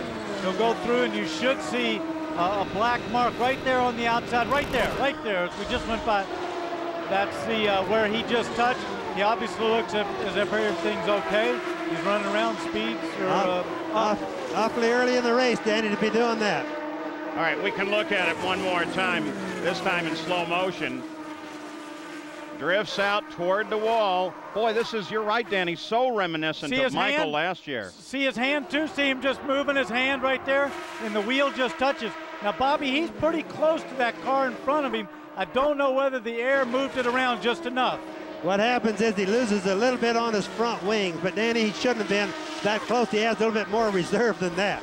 Hey, guys, you know, just a couple moments before that, they went back to green, and I need to ask both of you as drivers, specifically Danny, the first thing that Arie did, remember he's got the radio problem, he was yelling at his crew because they didn't tell him that the green was about to go up. So now when you don't have time to prepare, do you lose that concentration that Bobby Unser talked about for just a split second? I don't really think so. You know, you can tell where the pace car is, and you can certainly see the light on the top. Well, he was complaining to the crew. He said, you need to tell me. Get the board higher up in the air. I've got to know when the green's coming out. Well, at least he's going to get their attention on that, isn't he? Yeah. I think that's more of an emotional thing that still shouldn't have caused what caused that. If he was upset, he still shouldn't have been running, as Bobby said, that high on a restart with this many laps to go in the race. Arie Luyendyk currently 8th, still trying to overhaul Lazier, or Zampedri, then Lazier. And one of the interesting aspects, you mentioned his radio problems. Now, for the first time this year, we have spotters on 2 sets of turns that are talking down to the cars, but Arie, with his problems, won't have that advantage. No, I don't think you'll be able to hear it. The other thing which we mentioned at the top of the show is, don't forget, very few of them have run that much in traffic. So they're trying to figure out what the car is going to do in traffic. And maybe he's got a little bit of looseness, a push at the front end of that car. And that car being 100 yards out there just took enough air away to cause a problem. Well, if you think it might have made a difference, it didn't. Arie Luyendyk on the last lap at 226 miles an hour, while everybody else was down in the low 220s or the high teens. Now watching the battle for second, Guerrero, Salazar, Jones is there as well. There's Guerrero. The leader is still Tony Stewart. He ran 227.8 on the last lap, lap 20. Paul, I think he's cutting back on his boost just a little bit. Remember, these things have more power, therefore they use more fuel. So Tony's going to have to ease up, as we said before. On our Valvoline speed board there, 207 miles an hour for the last lap of Roberto Guerrero, former track record holder. Started back in 6th place, now runs in 2nd, and held the track record right up until qualifying for the pole this year. Well, and I think that speed's probably indicative of how much is going in, how much he's in traffic. He's running much faster than that if he's running 2nd spot. Battle we're tracking right now there at the front of the screen. That's Eddie Cheever, and at the front of this group, and that is Buddy Lazier. This is a battle for 5th place, as Lazier has been catching up regularly. Now you see Arie Luyendyk comes into the frame as well, and Davy Jones not all that far ahead of this fight. So it's at least a 3-way, becoming a 4-way battle for 4th. On board Arie, back off, taking a look at the purple car of Buddy Lazier, that green and yellow car. Of course, is Cheever. And now Luyendyk lines up to take a look at him. And we're getting our first reports that we're going to see pit stops anytime now. 30 laps complete. Indication is we expect the leader in shortly. Well, I'm a little surprised that they're pitting quite that early with as many yellows as we had. They should have had a few more laps to go under green, but I think everybody's feeling their way out. And as the fuel load lightens, the cars are changing somewhat too. Eddie Cheever on the pit road. Remember, the speed limit is 100 miles an hour there. Cheever came in from 5th place. That moves Lyondike, Jones, and the rest forward. And looks like right there at the bottom of your picture, the 3 abreast, the white car on the left is Davy Jones, and he looked like he slowed a little bit coming off there. Ari's moved all the way past him. Well, he's definitely slowing down a little bit, Danny. I don't know what his problems are. There's Tony Stewart in the pits. So the leader of the race, Tony Stewart, is in, and Jack Arute is there. Now there are 12 teams that have a brand new type of fuel nozzle. Rather than the sharp 90-degree angled nozzle, this one's a rounded nozzle, a little easier to get in. Team Menard makes the connection. They are going to change tires. Tony Stewart talking to his crew chief, Larry Curry, on the radio. You can see that he was shaking his head back and forth. The team said they are not going to make any changes whatsoever. A fairly uneventful pit stop in 16 flat and getting back up to speed. They were very, very careful. We've heard it before. The fuel mapping on the low end with these cars is a little dicey. Eddie Cheever still in the pits, and it looks like he has a problem with the left rear of the car. Came in almost limping. It was hard to tell if he was just looking for the speed limit or if, in fact, he had a problem. This is the new leader of the race, Roberto Guerrero, the yellow and white number 21 Pennzoil car. And second place is still Salazar. So Guerrero has been able to move forward. And at the same time, with the pit stops, Buddy Lazier has moved into 3rd place. And here is Eddie Cheever as he begins to roll back out and come up to speed. And let's keep in mind that Roberto Guerrero right there in the 21 car, yellow and white, he's got a Cosworth engine in that thing, going to get better mileage than the Menard engine. Now, as the race goes on, we have to kind of follow this because it'll tell us how the pit stops are working and why. So Roberto Guerrero back at the front of the field.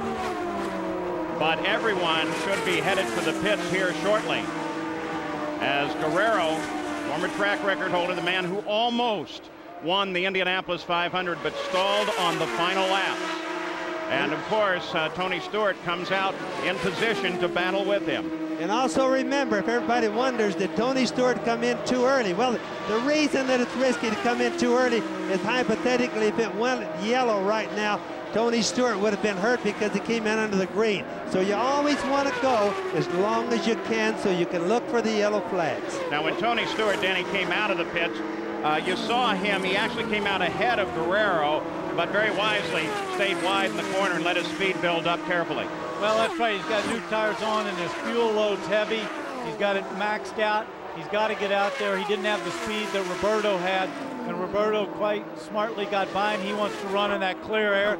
There's Eliseo Salazar in the pits, but he moved past him, and now he's tucked right up there behind Guerrero.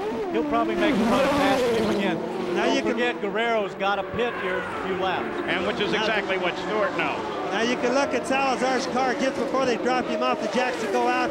They lowered the right front wing down just 1/2 of a turn, which is a very minor adjustment, saying they want the front end to be a little tighter. Just the opposite of what we've seen with some of the cars spinning out today early on. All right, so Tony Stewart has made his stop.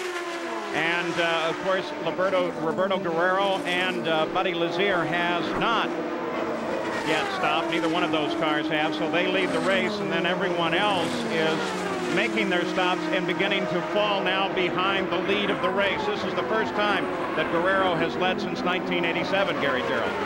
The pit stop for Eliseo Salazar, Paul, was sensational. 12.2, and I went and double-checked to make sure they got a full 40 gallons in. They said, yes, we did. The guy that was so impressive as a rookie last year is off to a terrific start. And remember, we were wondering if they were spread too thin with 7 cars for this Team Scandia. Very impressive first stop for Salazar. So with his stop, Tony Stewart falls back through the field and sits down now in 12th place, but at 229 miles an hour the last lap. And it looks like Roberto Guerrero is slowing to come into the pits. It's time for him. He's got to slow it down there. Now, by the time he crosses that white line right there, he's got to be down. Right there, he's got to be down at 100 miles an hour. And they said they're not going to give him any fudge factor. It can't be 101 or 102, 100 miles an hour. Jack? Well, Danny, Roberto Guerrero now has to find his marks at over 100 miles an hour after traveling twice that speed. The crew waves him in. It's kind of like coming in and finding your marks as an actor. He's done it before and does it very, very well. John Barnes, calling the shots from the other side of pit wall, said no major changes, no chassis adjustments, just try and clean the radiator inlets out just a little bit, make sure there's no debris. Now they're using an older system, vent system, for their fuel, and they are off and away in 17.1. John Barnes, that was a terrific stop for you guys. A great stop. Yeah, it was great. We'll see what happens. Yeah, but John Barnes has a good crew. He does a real good job. But interesting in comparison with the Salazar stop, 5 seconds faster. Yeah, in 5 seconds, don't forget, there's about 500 yards on the track. And Bobby, something interesting, Guerrero went out there with stickers on those tires. Those are brand new tires. Yes, so, you know, that shows, Danny, maybe the thermostatic problem isn't nearly as bad as we wondered about early on, doesn't it? It does, but the one other thing that shows to me is that they don't have all their tires scrubbed in as well. Let's go to Jack. Well, Larry Lyondike, they are making major chassis adjustments, going down a full turn on the front wing. They're having a problem on the right rear. They had a problem finishing off the lug nut. They've completed it. This is a long stop. And remember, guys, all those positions he gained under green flag conditions, they just went away under a green flag stop. So Arie Luyendyk makes his stop. He's back into the fight. Buddy Lazier is the leader of the race. He has just completed the 40th lap. Arie Luyendyk was in second when he went in, but he will fall back. And we wait now only for the stop of Buddy Lazier. With the first round of pit stops complete, there is your leader. That's Tony Stewart. He's been running when he's free at over 226 miles an hour, well faster than most of the field. Now, this is the 51st year a Goodyear blimp has flown over the Indianapolis 500, and today it's the Goodyear blimp, the Spirit of Akron, helping give you great coverage shots of the Indy 500. Guerrero is in second, Salazar is third, Lazier dropped to fourth. Now, what about that story of the rookies in this 500-mile race field? How have they fared thus far as we've just crossed over the 100th mile? Well, you take a look at them. Stewart's fine. Jourdain dropping. Calkins dropping. Looks like they're being careful. I think they're being careful, but of course this is after the first stop. They were probably really cautious in that first stop, just to get on the marks, not speed, anything like that. And we have seen some rather varied times while we were away. Buddy Lazier stopped for 20.9 seconds as the leader of the race, and that brought him out way down in the order. He came out in fourth, so he lost 3 positions while in the pits, and they were struggling with the left rear of the car. This is Eliseo Salazar, and we're going to go back and take a look for Arie Luyendyk. Red and white number 5. Luyendyk, there he is, lies in 5th place. Just moving out. Something interesting from those first stops was Stewart, who took on a full fuel load. He had stopped on lap 31. Lazier stopped on lap 41. That means over the course of the race that Stewart's going to have to pit 2 more times than Lazier. They certainly pitted Stewart too early, I think, Danny. You think that was a conservative stop? I think it was them worrying about it and way too conservative, and maybe their electronics aren't transmitting to the pits and telling him where the fuel or what the fuel usage has been. Or Bobby, do you think that possibly they had everything, the boost turned up everything maximum, and was, you know, he ran those laps, he actually ran a 2:34 lap, that maybe he just used up more than everybody else. Still too much fuel even at those kind of speeds, I think, Danny. Well, race controls now reporting, and this is not a big surprise, Racing Gardner with a name like that. He might speed in the pits. He has. He's going to get a black flag stop-and-go penalty. Johnny O'Connell, the white 75 car, slows and heads down into the pit area. And you see Michele Alboreto, who, there he is, the 33 car. He is very slow into the pits. Let's check in with Jerry Punch. Guys, I'm with Rick Campbell, Goodyear's chief engineer. And Rick, what is the tire wear situation? I understand Davy Jones may have had a right rear wearing a little bit. Yeah, I think that's to be expected this part of the race. We have a very green racetrack we're dealing with, and I think a lot of it's dependent on car balance and driver preference. most of the guys that we've seen are having very good success with the optional tire that they qualified on, and they're going back to it on the second stop. So I think most of the changes you're seeing are more a result of handling than it is a tire wear issue. All right, most of the Goodyear guys staying with the optional tire. Let's go to Gary Gerald. We're in the pit of Michele Alboreto, who started 12th. He's sliding backwards, and what started out as a gearbox problem, losing 6th gear, is now complicating itself. It's working its way through the gearbox. The car has just rolled in here, and now they've shut the engine down. We expect that they're going to work and try to change gears and get him out. This is going to be a long, costly stop for Michele Alboreto. Let's go to Jack. Well, before we go to Jack, this is Johnny the 16 Parsons car of down Johnny here. Parsons Jr. Exactly, Bobby. Looks like he had an engine let go, and as a result of this, they've gone yellow. He's stayed up fairly high on the racetrack when the engine let go. He's down low now. Jack Arute? Well, Paul, this is Larry Curry. As that caution came out, I was about to ask him. Wait a minute, first let's get a report here. Stu says he's 4 laps from his scheduled pitch, and he pit when the pit's open. Yes. Well, there you go. I wanted to ask you, Larry, was that call on Tony Stewart, was that conservative on your part, or are you chewing up that much fuel? No, we're chewing up fuel. We're running race laps at 228, and we're turning the boost out. We're in the tallest gear, but these cool conditions, we're just running so quick right now that... Hey, yeah, but when do you start to get conservative? As long as we keep getting these yellows, this actually helps us. We don't have to get as good a mileage. We figured with the mileage at 230 mile an hour race laps, we only have to get 156 to finish it versus 1.8, so we can burn some fuel. Now what he's talking about there is USAC mandates a 1.8 mile per gallon for fuel consumption. They only give all the entrants here 248 gallons of methanol. But with the cautions, you can, as Larry Curry said, turn it up just a little bit in terms of speed. Paul? So under yellow, once again, this time for the blown engine of Johnny Parsons Jr. 50 of the 200 laps are complete with rookie Tony Stewart in the lead. We'll be back with more after this message and a word from our ABC station.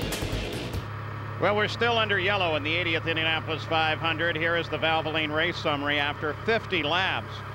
The leader, of course, was Tony Stewart. He's averaging 152.7 miles an hour, well off the record pace set by Arie Luyendyk at 185, but we've been punctuated with cautions throughout the day. You can see the breakout on the cautions there, and of course we're still under the yellow flag here at the Speedway. So we have the cars out of race, and that's Johnny Unser and then Paul Durant, John Paul Jr., and most likely we'll see Johnny Parsons' name added to that list. Tonight on ABC, following America's Funniest Home Videos and Lois and Clark, Susan Lucci and Barry Bostwick star in the erotic thriller Between Love and Hate on the Sunday night movie. And tomorrow night, Peter Falk stars in a Columbo mystery movie, Columbo Goes Undercover.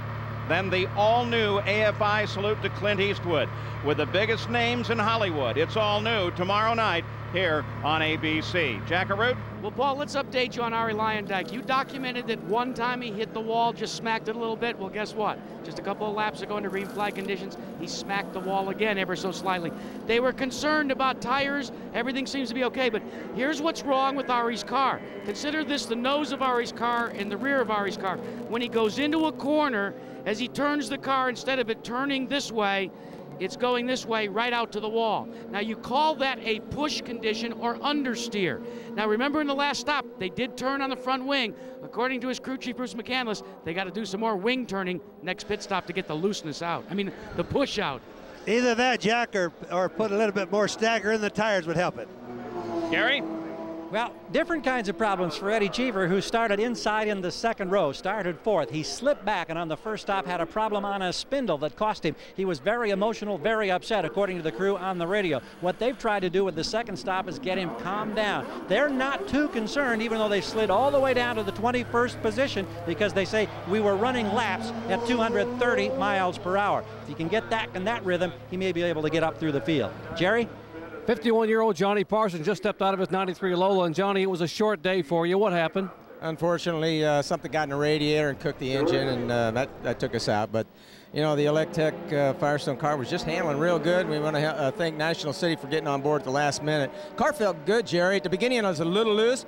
So Billy Bignotti put a little more wicker on it, and I think we were right there, you know, staying on the same lap as the leaders. And that's not bad, you know, and I'm sure we would have had a good finish. That's Johnny Parsons as Tony Stewart makes his way on the pit road, Paul. Yep, still under the yellow, Tony Stewart coming down, Jack. Well, remember we heard the conversation with Larry Curry. They were going to bring him in 4 laps. This is a normal pit stop, the luxury of the caution. Now, what's great about this, guys, is you can be very certain about what you're doing. Make sure all the jobs are done completely. Now, listen to the car as it goes out. See how deliberate that sound is? They want to make sure that everything's absolutely perfect on the exit. Let's all keep in mind, too, that the Menards have problems getting out of the pits, rather, I'm sorry. And you can hear his not running as good like as the Cosworth might. They have problems because they run them really lean when they leave the pits. So Tony Stewart tops off. We'll take a look at the full field rundown with Tony Stewart, the rookie, at the top of the field, and that's the entire rundown. That was after 53 laps. Now, we're under yellow, though. The field is now fairly well gathered up as you look through the entire 33-car list, with, of course, 4 cars now being listed out of the field. And we anticipate that pace car will be going back up to speed and heading for the pit shortly. Mike Groff has been reporting problems with his pop-off valve, and Johnny O'Connell came to a stop on the pit road as well during the last few minutes, and so we'll keep track of both of those for you. What about Eliseo Salazar? What a nice stop the first one was, Gary Gerald. Second one, Paul, didn't go nearly as well, but they had the luxury of yellow flag conditions. Remember the first one at 12-2, terrific time. The second time he came in, Dick Simon, who's on the radio with Salazar, said, we're in the window, we're positioned, the car's working great. The only problem was stalled the engine this time on trying to get out. But with the yellow, he only slipped down on the pylon, Paul, to the number 8 position. So Salazar still very much a factor. Jerry? Well, rookie Johnny O'Connell sits on pit road, Gary, with the engine cowling removed, and they've been trying to work over the car. Now Clayton Cunningham, who owns the car, talking with the crew. Let me get a quick comment from Clayton. Clayton, what is the problem with the car? It appears to have stripped the fuel pump drive quill. It's a mechanical fuel pump inside the pump that's driven from the front of the motor, and there's a flexible shaft that drives it, and it appears to have stripped. Any chance you can get it fixed? No, you'd have to pull the engine out to get to it.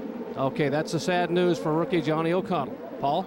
Well, that is sad news as well. Johnny O'Connell with a major problem out of the run. Guy that worked so hard to get in here, came in here 3rd in the IRL points. And then he struggled and didn't get out until the Monday of the second week. Fought to get some sponsorships, and he's working 12-hour days on the phone. Finally got out, and to have something like this happen, that's really frustrating, not only for him, but also his crew. Those fuel pumps are down in the front of the engine where they have an awful lot of heat. Even though the alcohol, the methanol, as Jack mentions, it cools everything off, they still have an awful lot of heat. Every time you shut them off, it's in a compressed area down there where the heat doesn't get dissipated. That often fries the fuel pumps a little bit.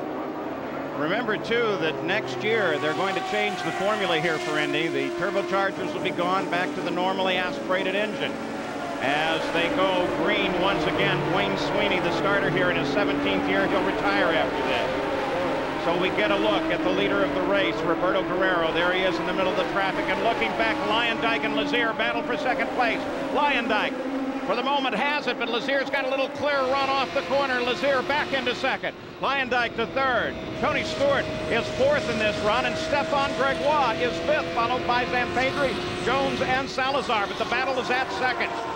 Well, that Lyondike really woke that Lazier up. That putty really took off. They came through turn 2. It was a flat-out race, Paul. I'll tell you what, Buddy Lazier made a great move there. He just didn't give up. And I think we see there, too, Bobby, how much grip this track has. He just hung right in there, went right around the corner with him, and never lost an inch. The tires and the track, that's where all the speed, or most of this speed, has come from this year, and it's just fabulous. When you can see 2 cars that can run side by side, like those two did, Buddy, Lazier and Lyondike, that's awesome here, Danny. It was, and Bobby, also on the outside, when they went in there, they were actually 3 abreast. There was a slower car that they were lapping. That was some pretty exciting racing going into turn 1 this early in the race. So Tony Stewart has come up to try and challenge Arie Lyondike. They've been having to deal with traffic, but you saw at one point Stewart was almost alongside, almost past. Lyondike held him off. Now here comes Stewart continuing to make the challenge. Bobby, did you see how that slower car moved over there for Tony Stewart? I never seemed to get that when I was racing. No, Danny, you always hope for it, but didn't have very often. But I think, no, he wasn't really going that fast. But I think what happens is these rookies, we've had so many of them this year, they've had more instruction than they used to have in our day. 59 laps complete. You ride on the front now, the fourth place car. Tony Stewart, the rookie pole sitter here. There is Buddy Lazier. He runs in second place, trying to run down the leader, Roberto Guerrero. 59 laps, that means we're well underway here. It started the day with rain at Indianapolis, but they got started a little bit late, but started nonetheless. And right now, the good news is the sky looks like it is clearing. Lyondike gets caught down low in turn one. Stewart closes in on the back. Well, I think I spoke too soon. That guy didn't move over Ferrari, and that was some pretty close racing. These guys are all having a go out there right now. You know, it's very difficult for a guy being lapped here. I've only been that way a couple of times in my life at this racetrack, but you know, when you have fast cars in front of you and fast cars behind you and you're getting lapped, it's really difficult to watch both ends at one time. Bobby, you got to be real careful. We got records on all your laps here, pal. Yeah. So now, as we continue to watch this battle, Gary Gerald has Michele Alboreto out of the race. Michele, we know you had problems with the gearbox. Once you lost sixth gear, it just got progressively worse. What were the conditions like? Were you ever able to race fully effectively today? Yes, unfortunately, I started quite well. I was in the first part of the race just to control the situation, and I lost the sixth gear after 15 laps, 20 laps. And then the gearbox became even worse and worse, and I lost all the gears now, so there is nothing to do. But the condition outside is very good. Everybody making a good job at the start, and everything is fine. Thank you. Continuing to track Ari Lyondike there in the box in the upper right-hand corner. That's Stefan Gregoire. Was the fastest rookie when he came here. And he has had a nice run. Started 13th up to 5th, but now obviously there's some serious trouble there. I think what we ought to look at now, too, is that Ari and Tony have gotten through the traffic, and now we'll see what who's got the speed, because they're out there pretty much by themselves, and we'll see how these guys shape up. Of course, there's Ari going through our screen right now, and Tony Stewart is right behind him. But you know, I talked to Buddy Lazier last night before the sun went down, and Buddy was really not going to attempt or not going to put a lot of effort in trying to lead the race. He would like to run second or third, putting a lot more attention to winning the race rather than leading. And as we check our Valvoline speed chart, we see the laps that Tony Stewart has been reeling off, and they have been very impressive. 232.9 for Ari Lyondike on the last lap. Roberto Guerrero, the leader in traffic, 224.8. Now, we saw Stefan Gregoire in the pits a few moments ago. Jerry Punch, what's his status? Paul, it's a coil pack on top of the engine. Apparently one of the coils has melted. I just looked at the car a moment ago. It looks like there's been a fire on top of the engine. So much heat. The coil, both coils, as a matter of fact, have completely melted. I'll have to disassemble the coil pack, replace that, and he should be able to go back out. On the last lap, Ari Lyondike at 232.9 miles an hour as he continues to chase Buddy Lazier. Well, I guess that understeer that he was having and those adjustments they made in the pits, I guess they're getting it a little bit more right. Wouldn't you think, Bobby? Yes, he definitely has. He's handling very good. And remember, he's running behind Buddy Lazier there in the purple car, Ron Hemmelgarn's car. He's getting dirty air back there, so he's got the worst of the deal. Buddy, of course, is running in clean air. He can run kind of where he wants, and he's going to run a little bit where he makes sure he gives him dirty air behind.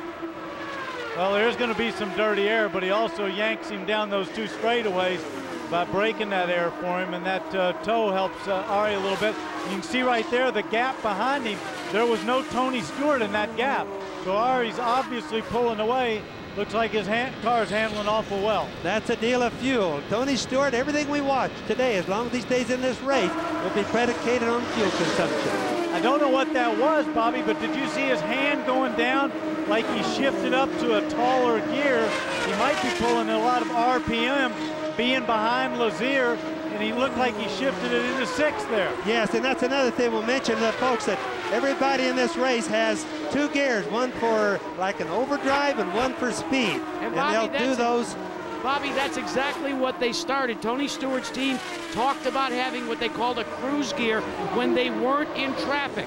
They wanted to maintain a certain RPM. So in 6th gear, there's one gear set up when he's out in clean air, and then in the 5th gear, there's another setup that he can run when he's in the draft. Remember the day before qualifying, Tony Stewart caught a draft when he was in that high gear, and he blew the motor. That's so they right. got to go back and forth, but that's one of their strategies here. Right on, Jack, and remember, 5th gear, the one that turns the most RPM, their go gear, that uses more fuel. One thing I've noticed here too, guys, is that Arie Luyendyk seems to be shifting up and down as he goes down the straightaway some way, but he's really not making any ground on Buddy Lazier. They're now turning about the same times, but he's not right up behind him, is he, Bobby? No, and then it's what you said. It's easy to get that draft to move up. It's a lot harder to pass because the air gets more turbulent as he gets closer. But with this battle, Roberto Guerrero's lead has been whittling down. Buddy Lazier is very definitely catching him. Back at Indianapolis, we are under yellow here. Debris on the track is the reason for the yellow, and so most of the field now heading down on the pit road for stops, and some developments will continue to track this. The leader, of course, is Roberto Guerrero. He leads that group in. Buddy Lazier second, Arie Luyendyk third. They are all right in order there. 4th place car is back in the line. That is Eliseo Salazar, and then Davy Jones and Alessandro Zampedri. So we watch Luyendyk. This is going to be the time, Paul, this is going to be the time to see how good the pit crews are right now. Let's see who's first out. They all came in together. Let's go to Jack. Well, as Roberto Guerrero gets his service, so does Tony Stewart. Now, Tony had a little bit of a problem just before the yellow flag came out. They've been adjusting on the boost pressure just a bit, and it leads me to believe they might be trying to conserve fuel. But what happened, according to the engineer, is that Tony may have gone the wrong way and literally popped the valve off. And that caution allowed him to get it back reseated. Larry, we understand that maybe Tony had actually popped the valve, and that caution was fortuitous for you because you could get it reseated, right? Yeah, we wasn't sure. You know, we heard it, but all the vitals looked good, and so we decided that we'd go ahead and take advantage of the caution, but it seems to be fine. And boy, what a drama we have in Roberto Guerrero. The stop went long. They reseated the fuel several times. Finally, they got him rolling out. Then he stalled the car, reminiscent of a previous race, and now he's rolling. And Paul, I've also got to mention that contest that I talked about when they all came in the pits together. The Ron Himmelgone, Ron Dawes, the chief mechanic, beat everybody else with Buddy Lazier's car out. Now that's the kind of pit stops I like to see. A car stopped on the circuit. Looks like Scott Harrington in the 44 exactly car. Who it is. Remember, he had his problems earlier in the day, and he just wants to get going. Now, well, we'll keep track of him. Don't forget that Saturday, ABC's Professional Bowlers Tour will roll into Connecticut for the Greater Hartford Open. And the top stars of the PGA Tour meet at Jack's Place for one of golf's premier events. Join us for the Memorial Tournament sponsored by Dean Witter. That's Saturday here on ABC Sports. So under yet another yellow, and this is the 5th of the day. A number of interesting circumstances developing. We saw the stopped car of Scott Harrington, and we saw the problems for Roberto Guerrero. So let's take a look at how we update the stories that we mentioned right at the start of the race to you. First of all, there was that question of attrition. Well, that doesn't seem to be abnormal in any sense of the word. The attrition about where we expected it to be. Arie Luyendyk's second fastest qualifier carved his way through that field. Been up at the front now, third. Danny Angayas, well, he's 33rd, had problems in his day, but back up to 13th place after starting in 33rd. And Team Menard, look at their cars. Interesting combinations, but Stewart still very much in the fight. Let's go down to we take a look at the rookies. 17 started, 6 are in the top 15, so the rookies doing very well. Let's go to Jack Arute. Paul, remember we've been talking about the 12 teams that have the brand new type of fueling nozzle? Well, here it is, and the way it works, you have to push it in, turn it, and push it again. That's the problem when Roberto Guerrero stopped. They pushed it in, they didn't get it turned, couldn't get it seated. They didn't get the fuel in the amount of time they were supposed to. They had a problem. Once again, this yellow was for debris. There was a piece of a pit board on the front stretch. They were also looking at the back. And so we're under yellow now with 71 laps complete. Still under yellow at Indianapolis. Davy Jones becomes the 4th leader today, following in the line of Stuart Lazier, Roberto Guerrero. Buddy Lazier, of course, is driving with fractured vertebrae, and he has that special seat. Then Tony Stewart, the rookie. Eliseo Salazar, veteran here. Alessandro Zampedri and Ari Luyendyk. Those are the top 6 in the field, still under the yellow. Now, one of the drivers being reported out is Marco Greco, Gary Gerald. Motor problems have put you out of the race, Marco, but what I'm curious about, what is the month of May driving for A.J. Foyt been like for a Brazilian driver? Well, it's great for work with a man like him, because he's really a winner. He won not on the race, but he won with me. I really like AJ with the opportunity he gave me, and I look forward, if there is any possibility more, to work together again. Thank you. All right, you saw Davy Jones make a quick move at the front of the field as we've gone back green, and they did it without warning for us. So we continue now to watch that battle. Lazier, Stewart, Luyendyk, they're all right together. And also keep in mind, car, that's Buddy Lazier, and that's Stewart chasing him in the bright yellow and orange car, Bobby. And also keep in mind, Davy Jones did not pit. He's light on fuel.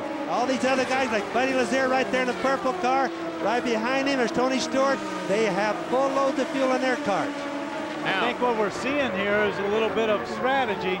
I think that's probably Gallus Racing betting that they're going to go yellow soon. And that's Rick Gallus. He's a good strategist. He's watched guys like Roger Penske operate for years, so he's gambling something else, Danny, like hoping for another yellow. Luyendyk jumped out, moved around 4th place. Alessandro Zampedri picked up 4th place. It's Jones, Lazier, Stewart, Luyendyk.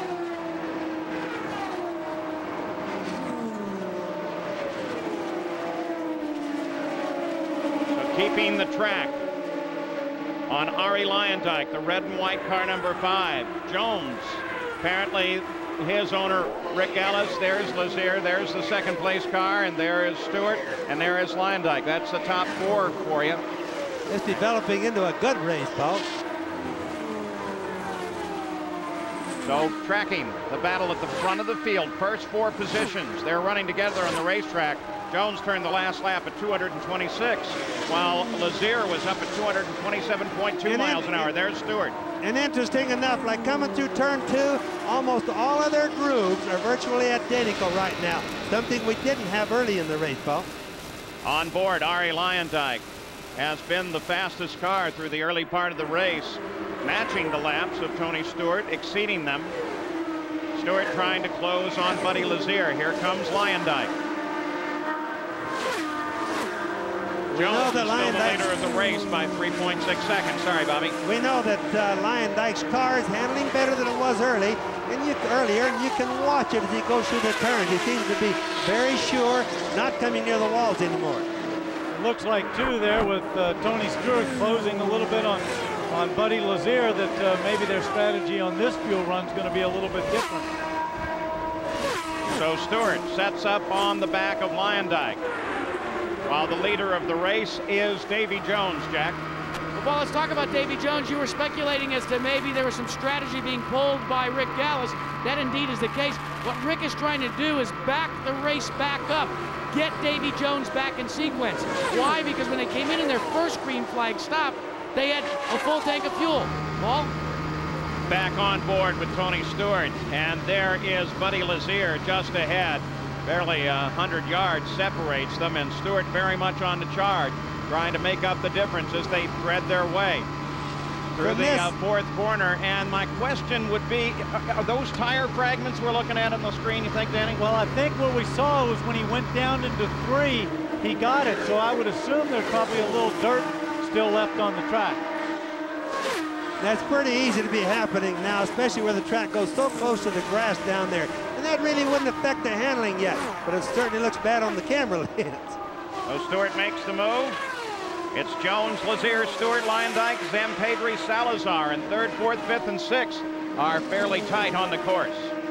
And you notice there, too, that Tony Stewart was very close behind Lazier looking like he was looking like he was going to make a pass, and now he's backed up to Ari, and Ari looks like he's closing on him. I don't know whether he turned his boost back down, they asked him to back off, or he just didn't like the disturbed air once he got behind Lazier's car. I think another thing right now is Jones. Fastest he's been running is right now, he's up to almost 230 miles an hour now. That's really fast for him. He's been a little bit slower than that all day. Here comes Lyondike again as something's happened with Stewart. Stewart suddenly slows. Danny, you were watching his speed and it fell off a little bit, didn't it? Yes, but not as much as this. He's definitely got a problem. He didn't go in. See the back of the car there? There's a plume of something. Yeah, but and you can hear it a little bit. I think it sounds a little off song. But he's still going around. He didn't come into the pit. Is he going to come in there? No. Larry Curry, the crew chief. You know, as Stewart comes down the main stretch, we are under green. That engine is going. You can see the smoke off the right side of the car. I think what he was doing was calling into the why he didn't pit was, hey, Larry, what should I do? Do you want me to keep going? Do you want me to pit? It's doomsday. He won't be able to go very long. Let's go to Jack. Let's see, Larry, what's wrong? Pop-off valve started malfunctioning on the last run, hung the valve open. It looks like we broke the motor. Yes, as he went by me down here, there's the smoke coming out pretty fast. As he went by here, he had a cylinder not running on the 6-cylinder engine, only had 5 cylinders. That's doomsday. Tony Stewart will be out. You heard Larry Curry pronounce, might be a little bit of oil fire in the left rear of that car. Larry Curry, of course, pronouncing it out. And so now he joins Walt Faulkner and Teo Fabi as rookie pole sitters who do not win the Indianapolis 500-mile race. No rookie pole sitters ever accomplished that. And Bobby, I've got a question for you. Larry Curry said that they blew the pop-off valve, and that's what blew the motor. Does that make a lot of sense to you? It does. So Larry is getting a little bit technical on his answer. What he's saying is when you blow the pop-off valve, everything works really hard. The back pressure in the exhaust system goes up. This causes problems, internal heat on the pistons inside. I know that's a little detail, Danny, but that's what he means. And he should have never been popping the pop-off valve this early. He should have never been running that engine with so much horsepower that close to the edge. So Tony Stewart out while Eddie Cheever in the pits as well. You saw him come past Tony. Let's go back and look at the replay, but let's also listen to the onboard, and we'll hear the engine.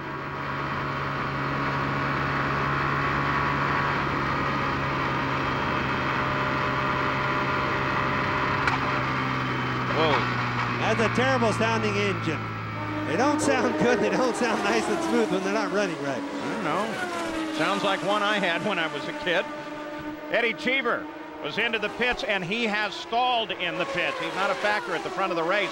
Here is where the battle exists right now, as Buddy Lazier is holding off Ari Lyondike. But boy, Lyondike has been running laps 223, 223.5. Here is Eddie Cheever as he came out of the pits just a moment ago. And that's when he got in trouble. Oh, he didn't stall it. That's not just a stall. He almost spun. He spun the car. He half spun the car. That's why he stalled it. He had to stop it. He was losing control of the car. I think that'd just be about a legal spin, wouldn't you think, Danny? Just almost there anyway. Just about. That's why they had to pull him back and restart him. Let's go to Jack Arute. Tony Stewart out of the race, Jack. He's taking the air. Whoa, look at there. Ari Lyondike jumps around Buddy Lazier as Lazier gets caught up behind Lynn St. James. Now, Jack. Well, you lead 1 minute and then you're out of the race, and Ari Lyondike makes moves. But Tony Stewart, you were messing with the pop-off valve, trying to maybe control some fuel, and then it popped off.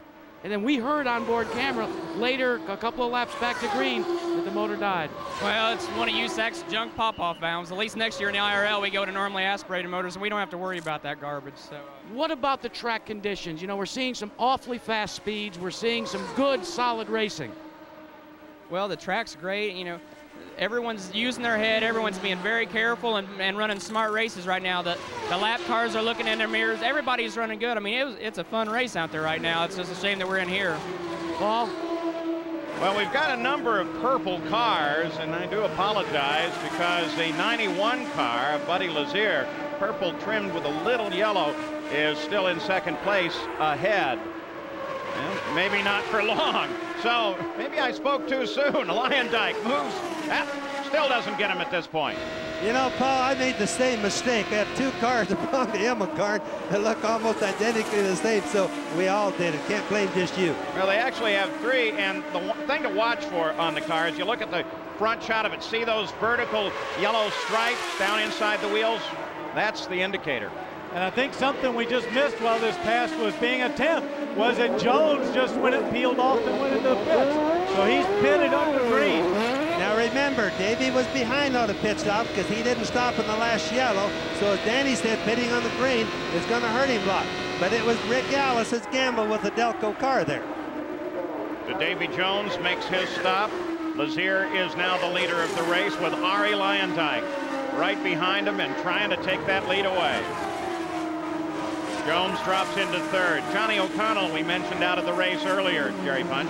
And Johnny said with me, Johnny, what a disappointment. You had to work so hard to be able to get sponsorship and get into the race, and it's a short day. Yeah, you know, it's really unfortunate. We missed the first week here, and, you know, the guys did a great job. Mechanics Laundry saved us financially, as did Optima Batteries. And, you know, with us having an endurance background as a team, I was just biding my time. I mean, we'd gone from 29th to 14th by lap 50, and I'm like, all right, this is no problem, everything's cool. And then we started losing fuel pressure. So not certainly the way I wanted to debut at the Indianapolis 500, but we'll be back next year with a stronger effort. Paul, he may not be driving anymore, but he is signing autographs. He didn't want to go back to the garage jury. He's standing out here on pit road talking to all the fans. Well, the race average is picking up 153 miles an hour right now. Arie Luyendyk turned the last lap at 2:27 as he continues his pursuit of Buddy Lazier. Lazier is the leader of the race. He turned the last lap in traffic down 5 miles an hour slower at 222. Let's go to Jack Arute.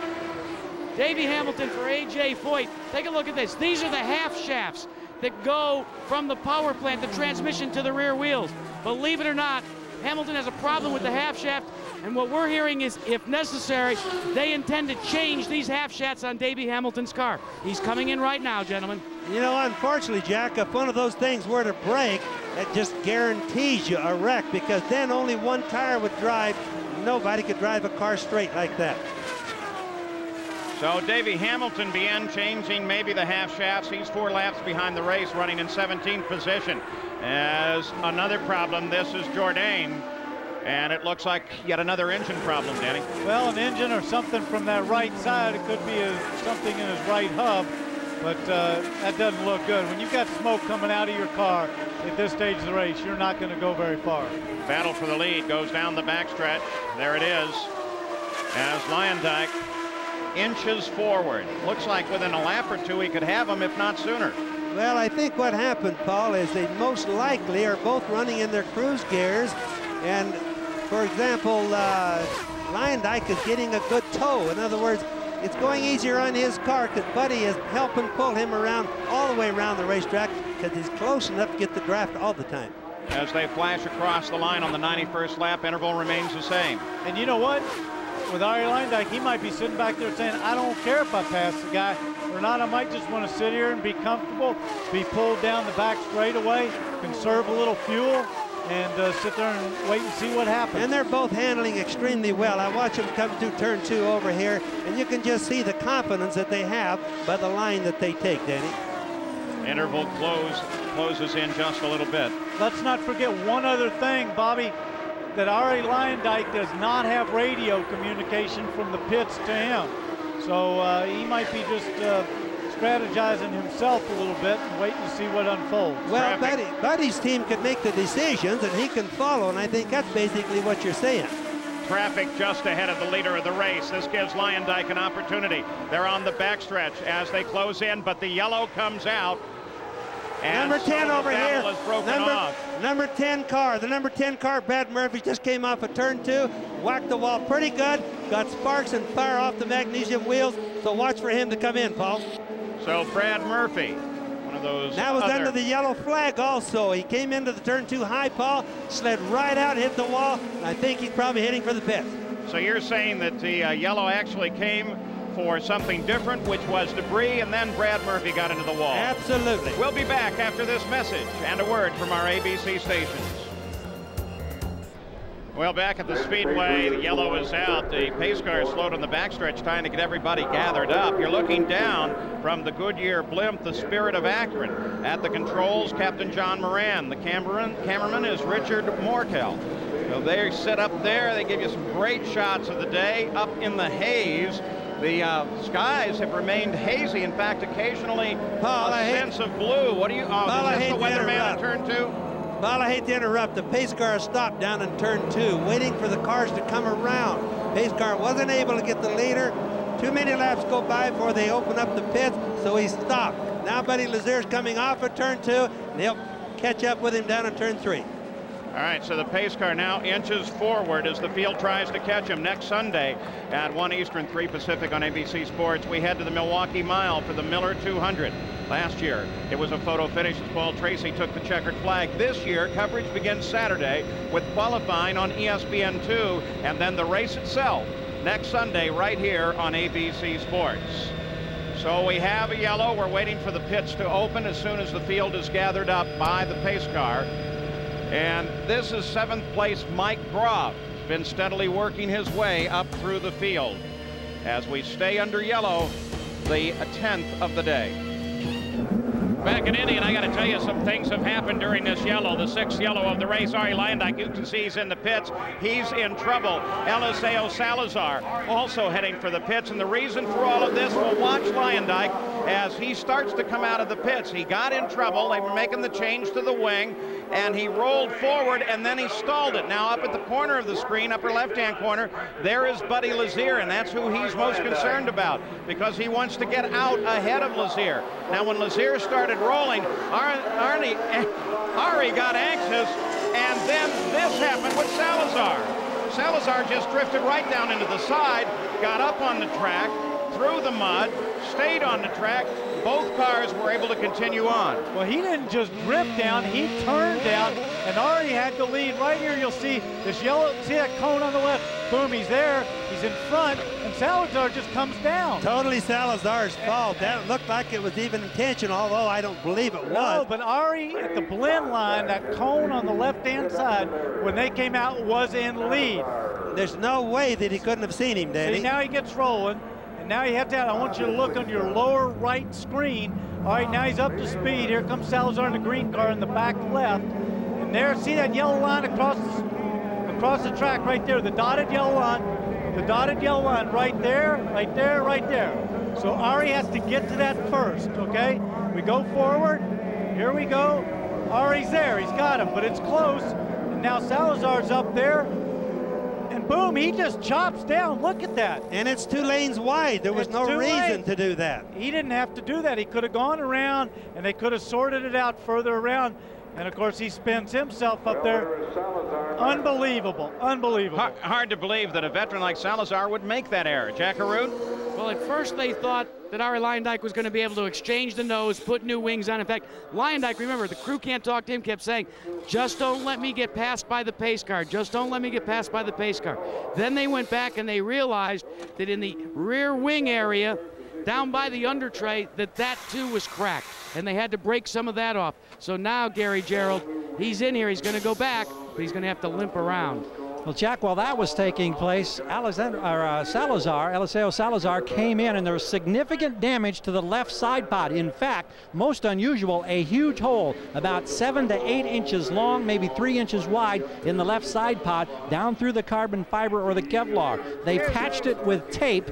They've sent him back out, and now they're going to bring him back in on the next lap. And there, you can see the activity here on the wall as the crew gets tires ready. They didn't make the tire change. They will do that this time as they bring him in. So cramp down here, but it looked like everything was going to be operational.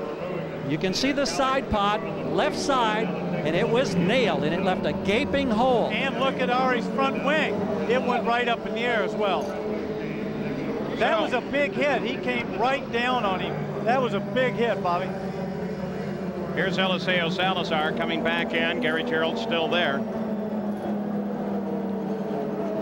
Crew now over the wall, and here's the nose of the car. On the left side pod, you may be able to see where they've covered up with tape. It's about a foot long where they've made that repair. They're checking the suspension at the left front. The tire, we can see now that one of the upper suspension arms is bent, Paul, and this is going to create some real handling problems, I would think, for Eliseo Salazar. They're sending him out.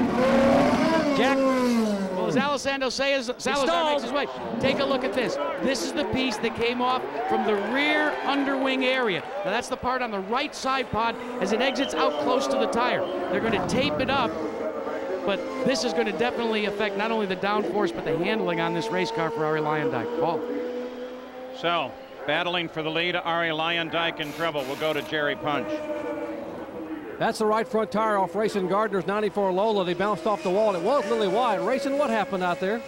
All the way from the start of the race, when the green flag dropped, I lost my gauges, and we had a really, really bad push there towards until I came in and we put some front wing in it, and it made up for a little bit of it, and I got going there a little bit better. But as soon as the tires went away again, it just started pushing it really bad again. So I softened up the front sway bar a little bit, and that made quite a bit of difference, and I was running some pretty good laps there. People right there at the beginning, I was getting past pretty damn. I almost felt like I was going backwards, you know. The push was so bad. It's just because we took the car apart there at last week and did a lot of changes to it. We didn't have any time to go out there during carburation day and check it out. You know, couldn't get up to speeds because of the rain, and there was a few spins and everything, and ended up just hitting the wall there coming out of 4. That's slick Racing Gardner. Paul? Under the 6th yellow of the day, we've just passed the halfway point, so now, should any weather affect us, it is an official race with Davy Jones the leader. Back in Indianapolis under yellow, here is your Valvoline race summary at the halfway point. 100 laps as Davy Jones was the leader, averaging 147 miles an hour, not nearly a record. 4 different leaders, 7 different lead changes, and we're still on the 6th caution of the race. There are 11 cars being reported out. Durant, Unser, Johnny Unser, of course, John Paul Jr., Michele Alboreto, all out of the race. Johnny O'Connell, Johnny Parsons Jr., Stefan Gregoire, Marco Greco.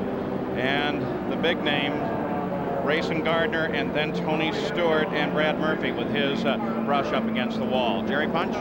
Reason for the latest caution, Brad Murphy, problem in turn 2. Brad, what happened out there? I don't know exactly. The car just pushed on up to me, and I was trying to be smooth with it and not jerk it back down, and I didn't get it down quick enough. We set a low to turn 2. Had the caution come out when you were trying to get slowed down? Yeah, it had going into turn 1, and that's part of it. The car doesn't really like it when you slow down to those speeds. So I thought maybe it was a little slick there, and I just slid right up into the wall. I don't know what else to say. Paul, former rodeo champion, had a wild ride in turn 2. There, Ondari made heavy contact at that speed, of course, and damaged both of their cars. And now Arie's 3 laps behind, and Salazar's still working on his. One of the things that you all might have seen before the break, of course, is they kept coming in, going in and out of the pits. That is a strategy so they don't go a lap down to the field. Right before the pace car comes, they'll shoot out and come back into the pits. All right, so a couple of things to mention. Scott Sharp, he started 21st. He's now 8th. Richie Hearn started 15th. He's now 6th. And after spinning on the first lap, Mark Dismore has moved up in the field and now runs in 8th place. And there is Robbie Buell running right now in 12th place. First view with his onboard camera today, so attrition very definitely playing a role. The third and final jewel in the Visa Triple Crown Challenge is Saturday, June 8th on ABC Sports. Join us for the 128th running of the Belmont Stakes. That's Saturday, live, June 8th, here on ABC Sports. And Paul, I just wanted to mention, if everybody wonders why Salazar did so much spinning, just kept on spinning and spinning and spinning, again, it's because it rained all night or this morning, and it's very wet. Once you get water on the tires, there's just no adhesion between that and the pavement. Well, as we look at the full field rundown at the conclusion of 103 laps, it's more than wet down there. That's almost a swamp, Gary Gerald. Paul, we were checking with the crew and Dick Simon, who's on the radio with Salazar, to see if he gave any explanation for the contact, and he said no, there was nothing. He just radioed and said, I had contact with Luyendyk. Let me show you, however, here's the toe link piece. This is what's bent on the left front suspension, this piece right here. They'll have to see how the car handles at speed, whether or not they have to change that. It's much easier to change that as opposed to having to change one of these entire suspension arms. Apparently they're rigid, solid, okay. But if you're going to have a bent toe link, it's better to have it on the left front, I'm told, because you may be able to still handle the race car. It's not as critical on that particular corner. Yes, Gary, but it also could create an unsafe situation. Anytime the suspension is broken, it could be cracked. That could mean that it may break later on. Hey, Gary, I've got a question for you. We wonder why Salazar turned down so sharp, and he spun, and he comes up with a flat right rear, but he never hit anything with the right rear.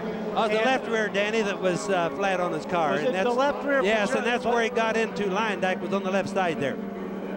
I stand corrected. I'm sorry.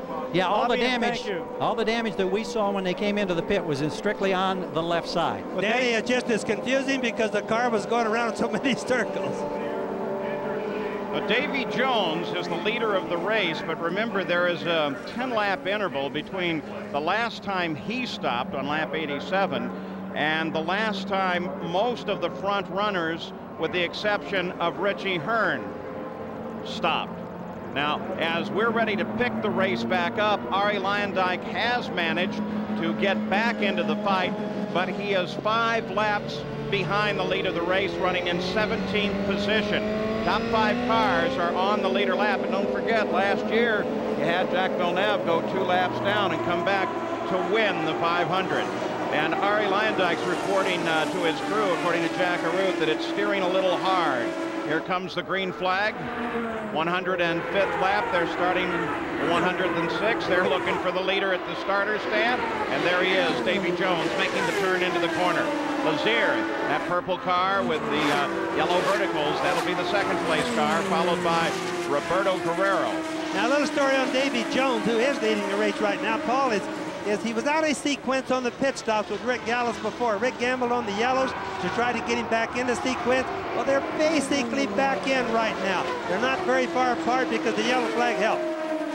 Roberto Guerrero just moved out and around Lazier and picks up second place. So Roberto Guerrero, a little better momentum, I think, on the restart, Danny. He had a great run off of turn 2 and just blew by Lazier is the best way to describe it. But, you know, Buddy might be conservative here and just working his way back through. Obviously, Guerrero wanted to get up pretty hard. And remember, he has boost to run, give him extra speed, plus he can run in his racing gear, which is 5th instead of the cruising gear. So a change at the second position of the field is Roberto Guerrero, who is looking very strong today. Moves out and into second place. Davy Jones still the leader, but he's been able to pull away just a bit. Now 3.1 seconds. There you see it as we continue to track the leader of the laps and the rest of the field up at the top of the screen. There's Davy Jones heading down in the corner. Now you look back, and there is Roberto Guerrero, closely followed by Buddy Lazier. And don't forget, he's got a little bit lighter fuel load. Not a lot, but a little bit lighter. But he doesn't have as new tires as the other ones do, but he's got a little lighter fuel load. And that might be helping him. He's also out in front where he's got that clear air. And then as Guerrero came into turn 2, entering the turn, getting down to the white line at the apex, he was wiggling a little bit. So I think he's running pretty hard. 109 laps complete. Davy Jones, the only car in the field with Mercedes-Benz power, out in front as he drives, of course, for Rick Gallis. Roberto Guerrero sits back in second place. Ford Cosworth there, Lazier, Zampedri, Groff, Hearn, Dismore. 110 laps complete. Battle at the front of the field for the most is broken off, especially when you consider that on the last lap, Davy Jones turned the lap at 229.4 miles an hour. So the pace is still incredibly quick here, though the average for the race is at 143.6 miles an hour. We'll return with more from the Indianapolis Motor Speedway after this message and a word from our ABC stations. Back at Indianapolis, no changes after 114 laps. Let's look at the rookies once again. Stewart, of course, out. The key story here, I think, is that the top 5 cars are all veterans. Richie Hearn, who started 15th and is now 6th, is the leading rookie in the race. And Danny Sullivan has been keeping track of some of the speeds and times on the last couple of laps. Well, yeah, we haven't, you know, further down in the field, they're a few laps back, but Dismore ran a 2:27. Cheever, who's way down, ran a 2:34. Lazier's running around the 2:21 mark, and Jones, who's out there in the front, is posting speeds up as high as 2:28. And after spinning on the first lap, Mark Dismore is now up to 7th. You know what was really surprising is Salazar, with the bent front end that we know about, went out right after he hit the track with new tires and everything, went green. He turned 227, but he's obviously having some problems, Paul and Danny, because now he's down to around 213. So maybe he's wearing a tire out a little bit. So there's the leader of the race, Davy Jones. You got a glimpse there for a while at the number 8 car of Alessandro Zampedri. He runs in 4th place. What a great run for that young man. Now Richie Hearn in that number 4, just ahead right there to the left, that yellow car, just past Davy Jones. Now he's down a little ways, but he's really been coming to life. I've been watching down here in turn 2, how he runs up on him and finally just passed him. That means he gained 1 lap back now. Well, what that does is puts him back on the leader lap. So and he's running strong. He ran some 2:23s, 2:27 I saw earlier, but that makes me question a little bit, how's Davy's car handling? Or has he just got a pace and that's all he wants to do is go at that pace? I think Davy's handling good. It's just a mere matter that Richie Hearn just been getting with it, and he's moving up. Right now he's the fastest car on the track. Now remember, Davy Jones stopped last on the 87th lap. It's now lap 117. He is out of sequence with most of the rest of the field with the exception of Hearn. Eddie Cheever into the pits. His day has become very long and difficult. You think that's a standard pit stop there, Bobby? I don't know. He has had so many problems, Danny, I guess I can't guess on him anymore. I've lost track, and I don't know whether he pitted in that last yellow. Well, he came in 15th place, well off the lead of the race. Now we'll take a look at the interval. There is Davy Jones as he crosses the line, looking back to Guerrero. Right there it is. So the interval 6.2 seconds between Davy Jones, the leader, and Roberto Guerrero. And we've got a car in trouble. Driver climbs clear of it. Looks to be Velez. It is Velez. Hard to tell. It is Velez, Paul, and he's right down here just past us, coming out of turn 2 is where it happened. He's on the inside wall right there. So the yellow flag comes out. Is that, Bobby, could you tell, is that a crash, or did he just drive it there because of a fire or something? You Paul, know? I can't tell. I just honestly, there's no skid marks going down there. My idea is he's an indentation on the wall. He just parked it there. Yeah, maybe he knew the fire trucks were there and he wanted to get some assistance. So Davy Jones is the leader, and we're yellow once again at the Indianapolis Motor Speedway. 118 laps of the 200 complete. Still under the yellow at Indianapolis. ABC Sports will return here to the Indianapolis Motor Speedway in August for the 3rd running of the NASCAR Brickyard 400. And then 2 weeks later, we're off to New Hampshire for the next stop on the Indy Racing League circuit, the New England 200. We've got great motorsports action all summer long right here on ABC Sports. Now, today's stories in the race is the field now finally getting a chance to head into the pits. Ari Landike, one of them. Attrition. Well, attrition has been a factor, though it still seems to be pacing the normal. And the remainder of the stories, Ari Landike, fastest qualifier. Well, he got up to 3rd. Now he's fallen back after that contact on Gaius. He's having a great day. Started 33rd, now 9th. Team Menard. Well, they're still keeping 3 cars in the run, and 2 of them are in the top 10 and could strike for the front. The rookies, 17 started. 3 of them are still in the top 10. So the rookies, led by Richie Hearn right now, are having one super day at Indianapolis. Still under yellow at Indy, but while we were under yellow, look in the cockpit of Mike Groff's car as smoke suddenly started appearing at the front. And you can tell he's got a hot seat right there. He's undoing the belts. He knows something's wrong. It's probably getting on his bottom there. He's hot pants. And he knows it isn't fire. He knows it's water, and that's what that is steam coming out. And watch when he stops right here. Water just comes from everywhere. Yeah, but when it comes to temperature, I don't know if I want hot water or fire. Let's go to Jerry Punch. Well, Mike Groff has climbed out of the car. They're still spraying your car, Mike. What happened? We just came in for a stop to try to get the balance a little bit better. We just kind of been driving around all day. You know, we haven't really been much of a threat here because the car's been understeering. came in for a change, and we must have had a fuel spill or something. The car started smoking, and we came in and we put it out. Your uniform's a little scorched. Are you okay? Yeah, I'm okay. Actually, it looks like a wire shorted. They just, Tim just handed it up there, so we're done for today. Now, Mike Groff will call it a day. Paul? Well, Mike Groff was up in the top 5 for a moment there. The Goodyear blimp Spirit of Akron is hovering at 1,000 feet over the course, actually ducking low every now and then, cruising 35 miles an hour, and it contains almost 300,000 cubic feet of non-flammable helium, and it's the largest blimp in the world.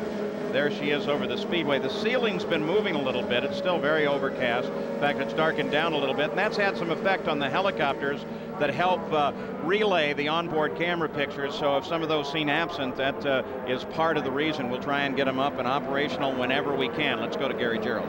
Well, here's Lee Kunzman, a veteran of many races at this great place, and you're in here along with Ron Himmelgarn's team calling shots for Buddy Lazier. You now move to the head of the pylon in the #1 position, but it's been about 26 laps since you last pitted. So what's your strategy now, Lee? Well, we'll go another 10 laps before we pit, and that'll leave us with 2 more to go the 200 laps.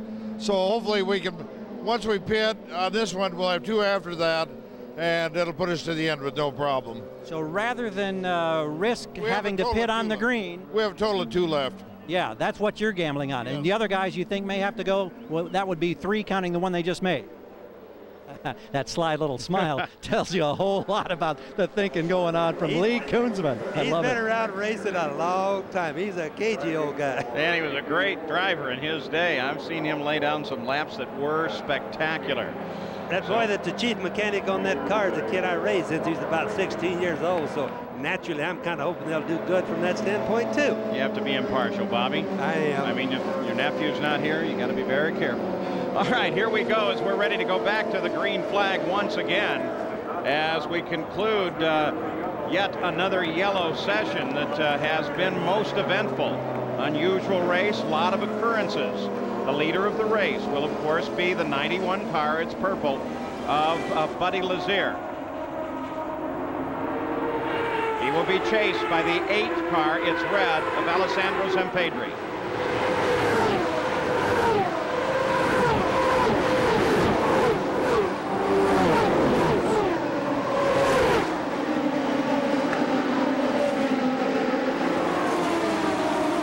Everybody's sorting themselves out in that traffic. There was a few close moments right there. Roberto Guerrero, and it's right there in the center, the yellow and white car. There's Davy Jones. We're going to track them. Excuse me, Danny.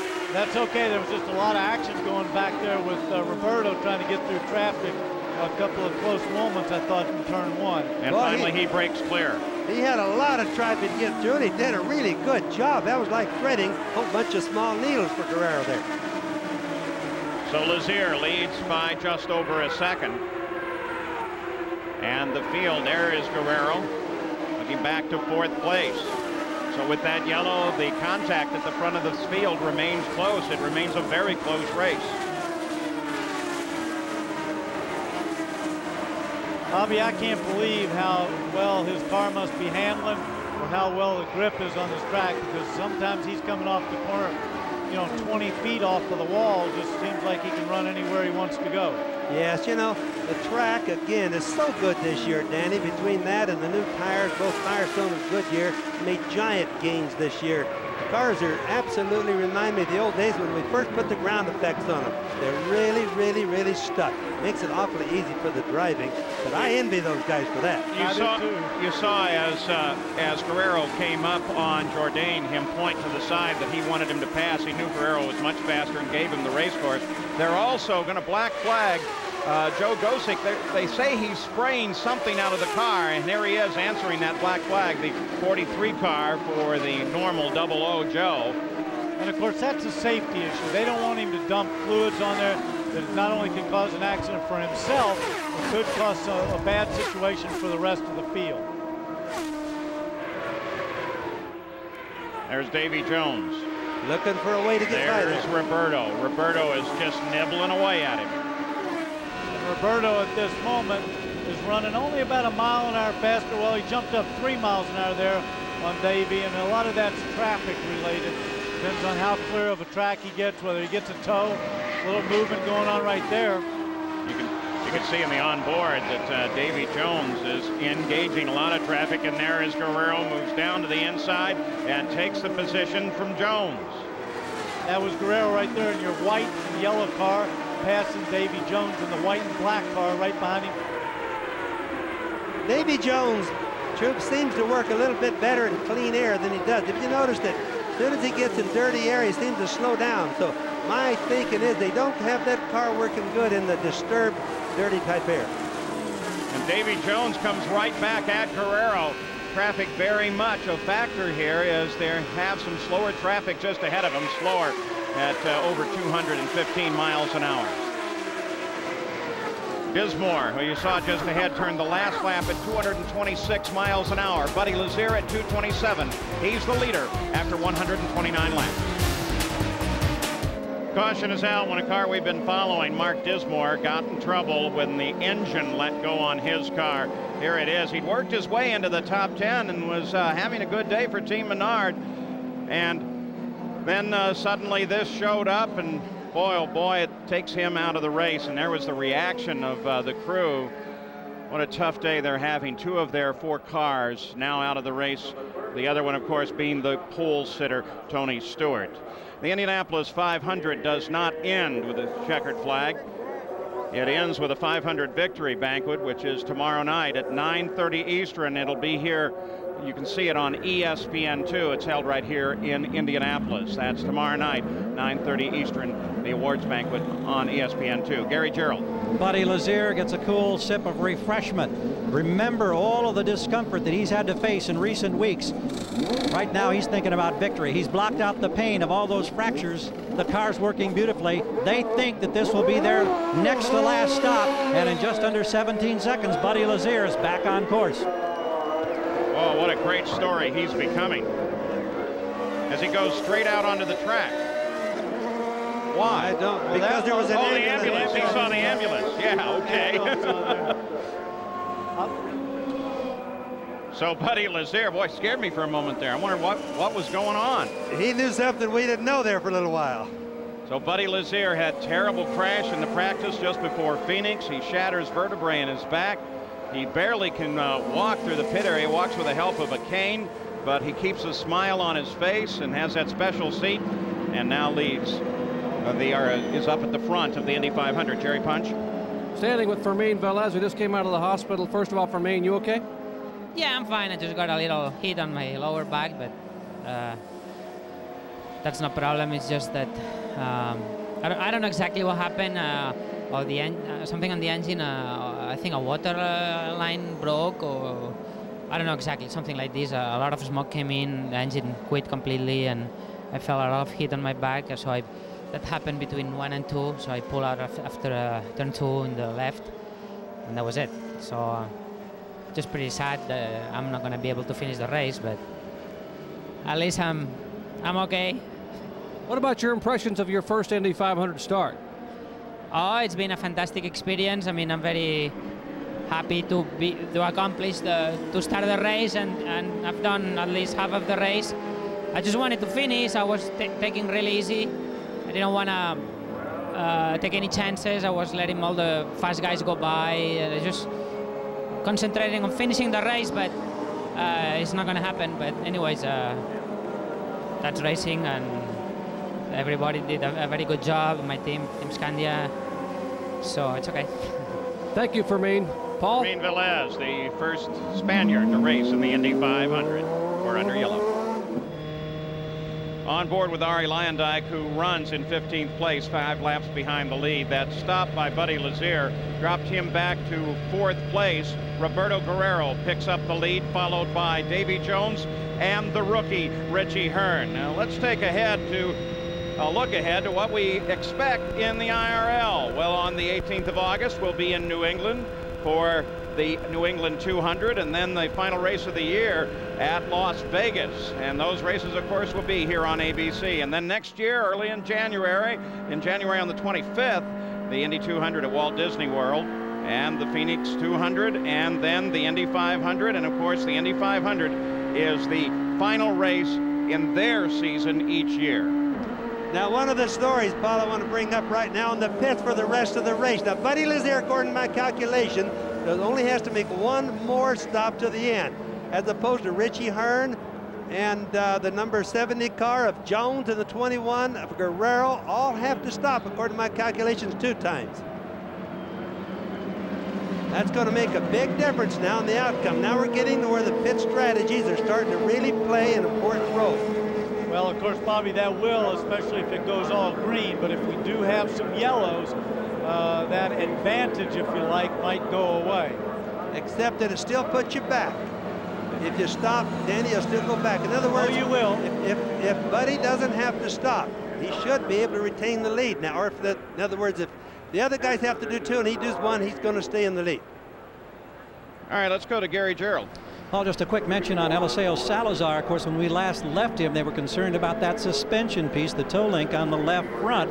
Just checked in with Dick Simon and the crew. They say the car is working remarkably well. No concerns about that, so they didn't have to change anything. He is down a lap to the leader, but he is in 6th position, so he may be looking at a great payday after all. Yep, 5 cars on the lead lap as they continue to circle Indianapolis under our 8th caution of the day. Well, we're still under caution at Indianapolis. 138 laps of the 200 complete. Roberto Guerrero, that yellow and white car, is the leader of the race. The yellow is for an engine that let go on Mark Dismore's car, but Danny, they're being very careful about it, and it looks like they're going to try and clear the entire surface. Well, they are, and they just laid some oil dry down in turn 1, and that came out pretty late. They must have discovered that they had some oil on the track. And Danny, you notice as they got down to turn 2, they didn't get on the racetrack. They stayed right down the pit apron. Right.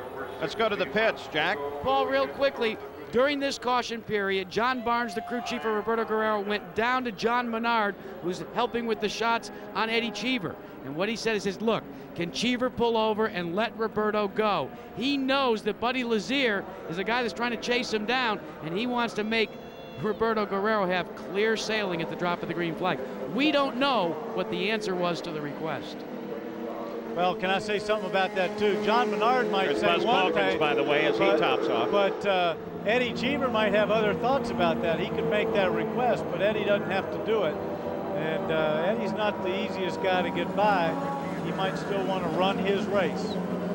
Record number of cautions in the Indy 500 came in 1988, 14 for 68 laps. That's the number of cautions.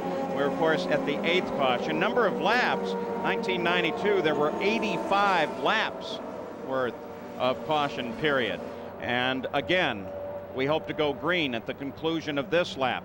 And the order will be Guerrero and Jones, and they're right together on the course. And in 3rd place, Lazier is back a few cars. Zampedri has the same problem, and so does Richie Hearn. But the leaders are going to be right together as we come back to the green flag, except, of course, they do have to deal with one obstacle. Well, that's Eddie, and, of course, if Roberto gets by him, then does he also let Buddy by as well? And that's something he has to have that knowledge to know what to do. Buddy's got a lot of traffic. He's set back in 11th place as they come down for the green. We're green again on the 139th lap. And the 2 cars right behind the green car of Eddie Cheever are the key to the race. It's 1st and 2nd, Guerrero and Davy Jones. Cleanly through turn 1, and I don't think Cheever is caring a whole lot about who's behind him. He's really blazing out through turn 2, and Eddie is absolutely pulling away from him, Paul.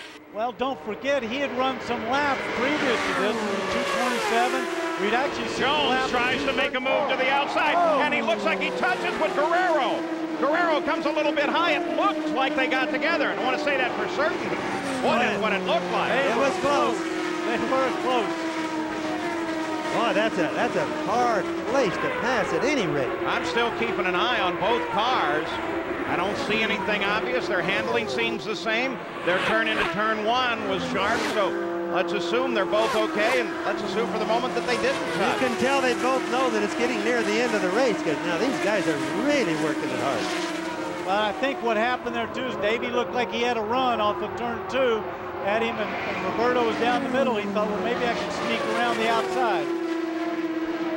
I don't know if they'd have gone through that turn wide open like that, though, Danny. I sure don't either, Bobby. You know, though the weather radar is not showing anything, maybe what in part they're looking at is off to the south side of the track, off of turn 1 and turn 2, the sky has begun to darken up and the air feels a little heavier. So maybe too, besides the position in the race at the 142nd lap, these guys are also beginning to be concerned about the potential of rain ending the race earlier. It doesn't seem likely, but it is possible. I don't think it's going to happen, Paul, but the weather is certainly making the engines run off the good right now. So let's go back, take a look at that view from the blimp. These are those two cars, Danny. And Davy Jones trailing Roberto. But Roberto's on the inside. Davy thinks, I got a draft, moves up, and boy, it was close. They didn't touch. They didn't touch. But no, they did not touch. I'll bet. Close. I'll bet Davey said, "Wow, we on the outside is not the place to be for that." Back a little further, Alessandro Zampedri and rookie Richie Hearn. The red car and the predominantly yellow with black trim car. There they are. Those two right there, and that is for a position. That is for 4th and 5th. Now Richie had been up near the front as far as the cars on the track. He made a pit stop. The last yellow, and he's back in sequence with most of them, with the exception of Buddy Lear's down one. Look at that. Moves around fuel. And an interesting. And there is Hearn, the red car down at the bottom of the screen. So now Hearn is back in contact with Zampedri. Hearn is actually the yellow car, and he passed. Red car is, pardon me. He looks like he passed Zampedri there. The interesting thing, too, is Guerrero, Jones, Lazier are all running in the 229 bracket speed-wise, but Eddie Cheever is running up in the 233 bracket. That's why we haven't seen any more of him. All right, in this battle for 4th place, we make it clear, just passing out a few, that car, the yellow and black car, in the front of those two, that is Hearn. No, wrong. That is Hearn now making the pass. Yellow roll bar. Two cars identical there. Oh, that's hard to tell those two cars apart. Scott Harrington is the other car. One is 4, one is 44. And while I've been trying to explain all of that, well, Zampedri in the all red number 8 car has managed to pull a bit away. That's Robbie Buell that we had a glimpse of, and now they close back in. Buell has the black side pod. So now we have them back in contact. Zampedri, the number 8 car, and there is the 4 car of Richie Hearn. Now just to stay a little bit more in contact with everything how it's going, you've got, of course, Guerrero leading it, Davy Jones the second, Buddy Lazier, who's back 9 seconds right now. But remember, keep in mind, Buddy only has to make one more stop. So do the other guy. So let's see how it's going to come out on the pit stop. That's going to be the story to the end. And also one thing too, Bobby, right now the speed chart showing Guerrero and Jones are running at 229 miles an hour, while Lazier is working his way through traffic. He's going up and down from about that speed to as low as 219. Oh, the traffic really hurts, Danny. That traffic makes a big difference. And of course, Eddie Cheever just turned a lap at almost 235 miles an hour. This race is, somebody else got a blown engine, it looks like here. Yep, that's Jim Guthrie, another one of the rookies in the race, and he has some fluid coming out of the right front as well. Nice, the right rear is on fire down there. Yeah, Got problems in the right rear. So Jim Guthrie will limp back to the pits. It appears he's going to be okay, and he's going to make it safely back there. That's our boy from Albuquerque, Jim Guthrie. The green light remains on because he was able to get that car off of the racing portion of the course very quickly. Nice job by the driver of the 27 car, Jim Guthrie. The fire's already gone out on the right rear there. Let's go up. We'll take a look. There is the leader of the race. That's Roberto Guerrero. He is just 2.5 seconds ahead of Davy Jones. And there is our TM8 engine treatment speed chart. Roberto Guerrero, 229.6 miles an hour on the last lap. But that pace, with all the cautions, has dropped down the overall average to 142.8 miles an hour. Originally, they said Roberto was probably going to head for the pits, but the crew has apparently decided to hold off on that stop. So it's Guerrero, Jones 2.4 seconds back, and Buddy Lazier 16 seconds back behind the leader of the race. The battle between Zampedri and Richie Hearn, for the moment at least, has broken off. So we'll be back with more action from the Indy 500 after this message and a word from our ABC stations. Back at Indianapolis, here is the TM8 engine treatment race summary after 150 laps. Well, we keep track of Richie Hearn as he tries to chase down Alessandro Zampedri. Guerrero still the leader of the race, average speed 143.9. 4 different leaders, 9 changes of the lead, 8 caution periods, but not nearly a record. And cars out, the list is now getting longer and longer. Durant, Unser, John Paul Jr., Michele Alvarado, Johnny O'Connell, Johnny Parsons, Gregoire, Greco, Gardner, Stewart, Murphy, Gozick, Velez, Ruff, and Dismore. Those are the drivers out of the race right now. There's Davy Jones as he circled underneath Lyondike, who heads for the pits. He's well off the pace. Jerry Punch? Well, Paul, we went to commercial a moment ago, and Buzz Calkins was 8th. Now he stands with me. Buzz, just something suddenly happened to the car? Yeah, I think we had a right rear upright go on us, and so I'd come down through turn 1 and 2, and the car was all over the place, so we just brought it in. I don't think we can do anything about it. Not only does the race go away, but also the championship, unfortunately. Yeah, that's what the most unfortunate thing is. You know, we were running in a position where we could have won the championship. Everybody else had dropped out, and so that's the frustrating point of it, but, you know, we'll get it next year. Very talented young man. You'll be hearing his name a lot in the future. Buzz Calkins. Paul? As a reminder, that reference to the championship is, as we have mentioned, that the IRL ends their racing season with the Indy 500. So that means it'll start in one year and end in the next year. And this is the end of the first IRL season. Guerrero, Jones. Jones is beginning now to really close down on Guerrero. We expect the leader to be in very shortly. Jack Arut's there keeping track of that story. There's the leader, Guerrero. See Jones sitting just back. I'll tell you something else. Further down the field, they're a lap down, but Scott Sharp and Danny Ungaias are running some awful quick laps. They're both up around the 228, 229 mark, and you know, they're only a lap off the pace. Guerrero keeps holding out. I keep thinking he's going to pit just any minute. He keeps going another lap. It's going to be interesting to see how long. He's looking for a yellow, or hoping that he gets a yellow flag for his pit. Ari Lyondike tries to persevere. He stays in the car despite the fact that he has brought it in once again. We expect Guerrero in. Now, he last stopped on the 120th lap, but also Davy Jones stopped on the same lap. So would you assume that they follow one another in? Well, you would. They've got to be pretty close. I would imagine their fuel consumption fairly close. That's a Ford Mercedes, but Bobby, something that you mentioned, you know, he's staying out there waiting for that yellow. But as we've seen, if the yellow comes out, Ari Lyondike in your upper right-hand corner of your screen getting out of his car, not the greatest day. But Bobby, if he does that, we've seen it wait 2 and 3 laps to be able to get in the pit. That could be cutting it too close. Well, that's right, Danny. It's very dangerous to do that, but they desperately need a yellow. If one of them gets it and the others don't, they're all in trouble except for the guy that got it. That's right. So it's one of those gambles in racing that sometimes you have to take. Eliseo Salazar running in 7th place comes in. That car continues to run despite his contact with Lyondike, who now finally climbs out. Guerrero's and here comes the leader of the race as Roberto Guerrero comes off the track, gets it down under 100 miles an hour, which is just like crawling for him. And Roberto Guerrero is heading down toward Jack. Now remember, one year he lost it right here in the pits on the last one. And he's had 2 stalls in the pit so far today.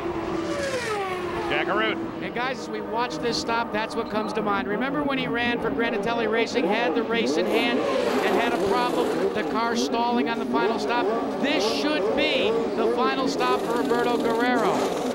Very nominal. Don't see any changes on the car. There was some talk that they might adjust the tire pressure on the left rear, taking in all the fuel they possibly get. He lights up the tires in 18.7 seconds, and now here comes Davy Jones. This will be a battle on the next lap to see if Jones can be quicker than 18.7, Paul. Roberto Guerrero gets over the Nemesis. He stalled it on 182 in 1987, the 182nd lap. Here is Jones in. And did you see here Roberto Guerrero? He was revving that engine. He was not going to stall it this time. Jack Arut. Now Davy Jones looking very, very good, taking on fuel. They haven't finished it. They dropped the jack. He is away in 16.1, so that's about a 2-second advantage for Gallus Racing.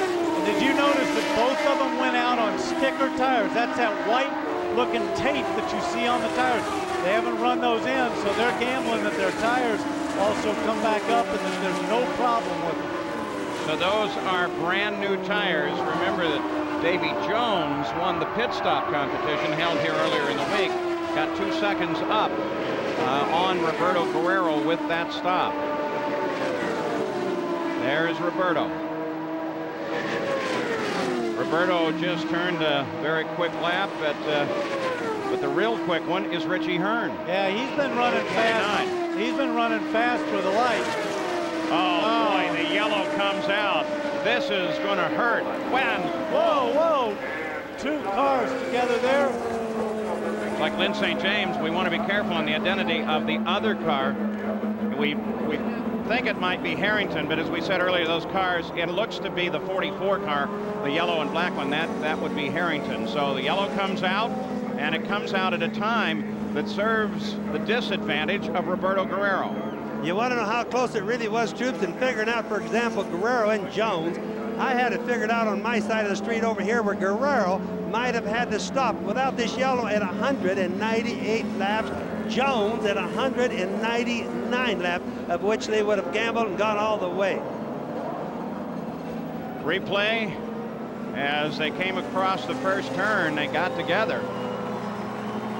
Boy, I didn't see it at the beginning, but it looks like they got into it going into the corner, Bobby. Yes, and unfortunately, Danny, I can't see any more than you did. We'll watch another replay here. Oh, that's close right there. Parts are everywhere. Just look at all the things the person could hit. There'd been a lot of cars there. Yep. Another way to look at it, the camera mounted just on the outside of the wall. Boy, they lost it way before the apex. I've got a feeling, Bobby, that what happened back there is somebody was, you know, they were 2 abreast or close enough, and somebody tangled at the entrance to the corner, didn't see the other person. That's exactly what I think. They touched it a little bit, causing both of them to get sideways. Both drivers out of the car, Lynn St. James and Scott Harrington. They're walking Lynn over to the ambulance, but at least she's under her own power. Jack Arute. Well, Paul, take a look at Ari Luyendyke's hand. You can see a bruise from wheel snap when you were involved in that accident. Give us your account of what happened exiting the pits, Ari. It was a surprise to me that I got hit, but I would really like to see the tape before I make any comment. I thought I was in my lane. I thought I was where I was supposed to be. So it did us in. I think we were, you know, I was doing a good job of just kind of staying up there up front, and my car was really pushing in traffic, and I was just biding my time, making it good in the pits. So, you know, we were only halfway at that point, not even, and still so many laps to go. So, unfortunately, I stalled it in the pits. I guess a consequence of that was the crash leaving the pits. So. Maybe I should blame myself, but I'd like to see the tape first before I make any real comments on what happened out there, but it's a shame. Paul, so many people said since his win, this was the best shot this man had to win the Indianapolis 500. Let's check in with Jerry Punch. Well, Mark Dismore, you had some great laps out there, but finally called it a day back in the garage here. What happened? Jerry, it looks like maybe we broke a rod, would be my guess. We're just puking a whole lot of oil out the bottom of the car, so I'd have to say a connecting rod probably let go. What happened on the first lap when your car got a little squirrely there on the start? I went down into one, and I know exactly what happened to Stan Fox now because it almost happened to me. I went down in there, and I'm telling you, it was like I was on ball bearings. There was a lot of turbulence. I mean, like nothing I've experienced before, and I guess that's why I'm a rookie here. The car got really sideways, and by the grace of God, I gathered it up and went on, and I really thought I had a flat tire. I went down into 3, and the car stepped out on me again, so I pitted. We put a set of tires on, took a couple of turns of front wing out of the car. From that point forward, the car was fantastic. I mean, I had a hell of a race car. We were running 234, 233 lap times. I got a lap back.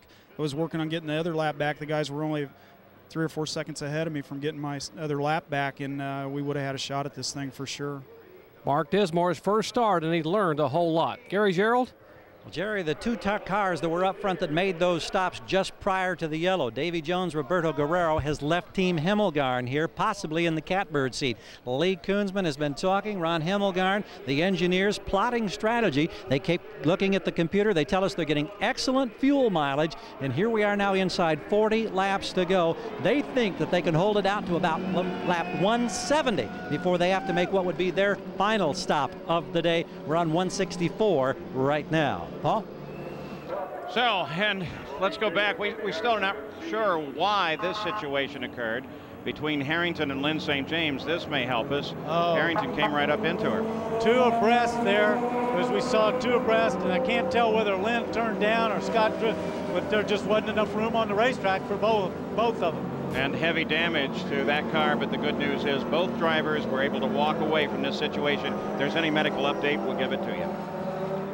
Still under yellow at Indy. Coming up next, we head to Texas for the final 9 holes of the J.C. Penney LPGA Skins game. Laura Davies yesterday won the most skins, 2 of them worth $40,000. But surely she will be tested today when the big money holes come up. It's all next here on ABC Sports. The first hole today is worth 6 skins, $160,000. Floating over the Speedway and keeping track of the action, the Spirit of Akron, one of the 3 Goodyear blimps in its domestic fleet. It's docked at the corporate headquarters located in Akron, Ohio. There she is up over the track. Let's go to Jack Arute. Well, Paul, here's the first tactics for this team and Roberto Guerrero. They are getting such good fuel mileage under yellow, over 5 miles to the gallon. Now John Barnes says with 2 laps to go, he may bring Guerrero in under this yellow period and top the fuel tank off. And then he should be able to go the distance. We'll watch for it. Now that's what. All right. Well, now that's what Buddy Lazaire's crew better do too, Jack. Because remember, right now, first in, first out. Now the crew should have thought of that. So the stage is set for a most fascinating run to the finish at Indy. It seems like everything's happening under caution here. Look at Roberto Guerrero as he pulls away, but you saw all that water. Well, there was a lot of action in the pits. Now, we're going to show you that in just a second. Some vapor at the back of Roberto's car. Here's the leader of the race, Buddy Lazier, and he's going to come in and top it off as well. And 2 tires. It looks like they're just changing the tires. They're going to go for everything. Gary? Yes, indeed. They thought we were going to try to make it to lap 170. They're on the 167 complete, and it looks like routines. Oh, now wing change up at the front nose, and it appears to be a significant one. Car off the jacks, rolling. Not a good stop and a slow pickup. It was 19.3 on my clock. Doesn't matter though, Under Gary. yellow. Because don't forget it's under yellow. That doesn't matter. He probably didn't lose a spot.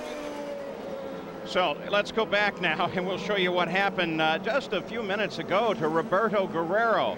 He was in for a routine stop, and Danny, you've been worried about those nozzles. Yeah, and you saw the guy was having trouble getting the nozzle in. Obviously you saw some fire right there on the right rear. Everybody's dumping water.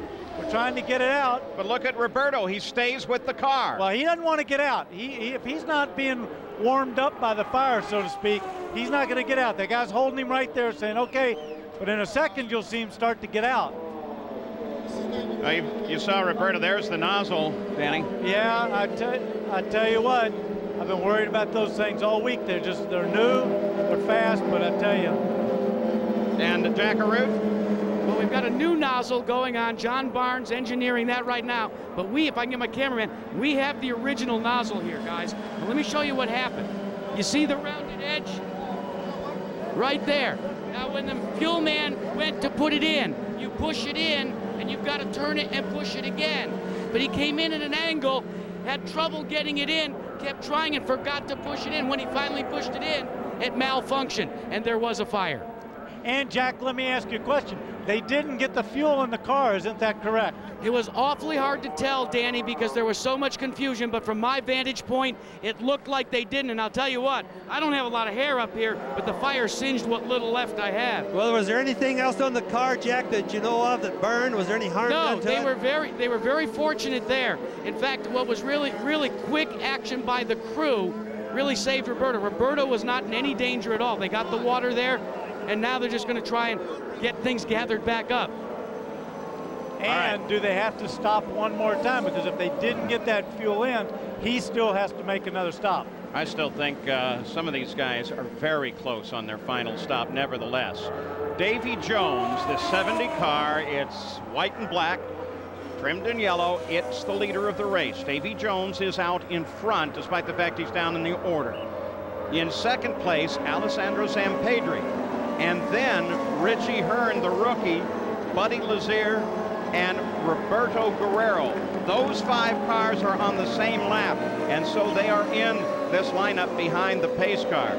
The next lap, then, 1 lap down, begins with Scott Sharp, followed by Salazar. Right now, there are 13 cars of the 33 that started still in the Indianapolis 500 with 32 laps to go.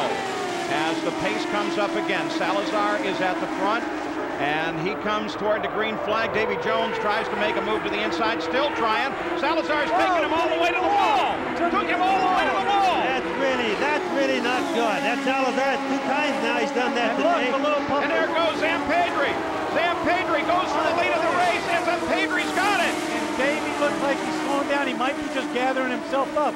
But Salazar obviously didn't want to lose another lap. That's going too far. The officials are going to have to do something about driving like that. That is so dangerous, Bobby. I can't believe that. So Davy Jones gets pushed to the wall. Looked to me like he brushed the wall, no question. Alessandro Zampedri took advantage of that. He was able to move into the lead of the race. Jones drops back to second. He's right behind him. So we've got a great battle at the front as Jones is going to try him again. Weak tie, nope. But say he's clearly faster because he's running these guys down. They're all blocking him down the inside. Now on the pit stops, my calculations show that Davy Jones, Gallus may gamble and try to go all the way. It's going to put him close. So let's see what Jack has to say. Bobby Unser, you know Rick Gallus. I went and asked him, do you have to stop again? He said, we do not intend to. That's a pretty open-ended answer right there. We do not intend to. Does that mean he's going to or not? I mean, no, that means, I know Rick Gallus. That means he's not going to do it. Davy Jones is going to run that car, either finish the race, try to win it, or he's going to be sitting on the sidelines, Danny. Up. Alessandro Zampedri leads Indy. He becomes the 157th leader of the Indy 500. Jerry Punch. Well, Dr. Henry Bach has just come out of the Infield Medical Center. And Henry, Hank, what's the status of Lynn St. James and Scott Harrington? Lynn St. James has multiple contusions on her extremities. We're going to send her down for precautionary x-rays. Scott Harrington is in good condition, has a bruise on his right shin. He'll be out of here shortly. Okay, that's Dr. Henry Bach. Paul? Lynn St. James, remember, this is the 2nd year in a row that she's been eliminated in an accident down in the first turn. Zampedri, Jones, they're lined up as we run toward the finish of the Indy 500.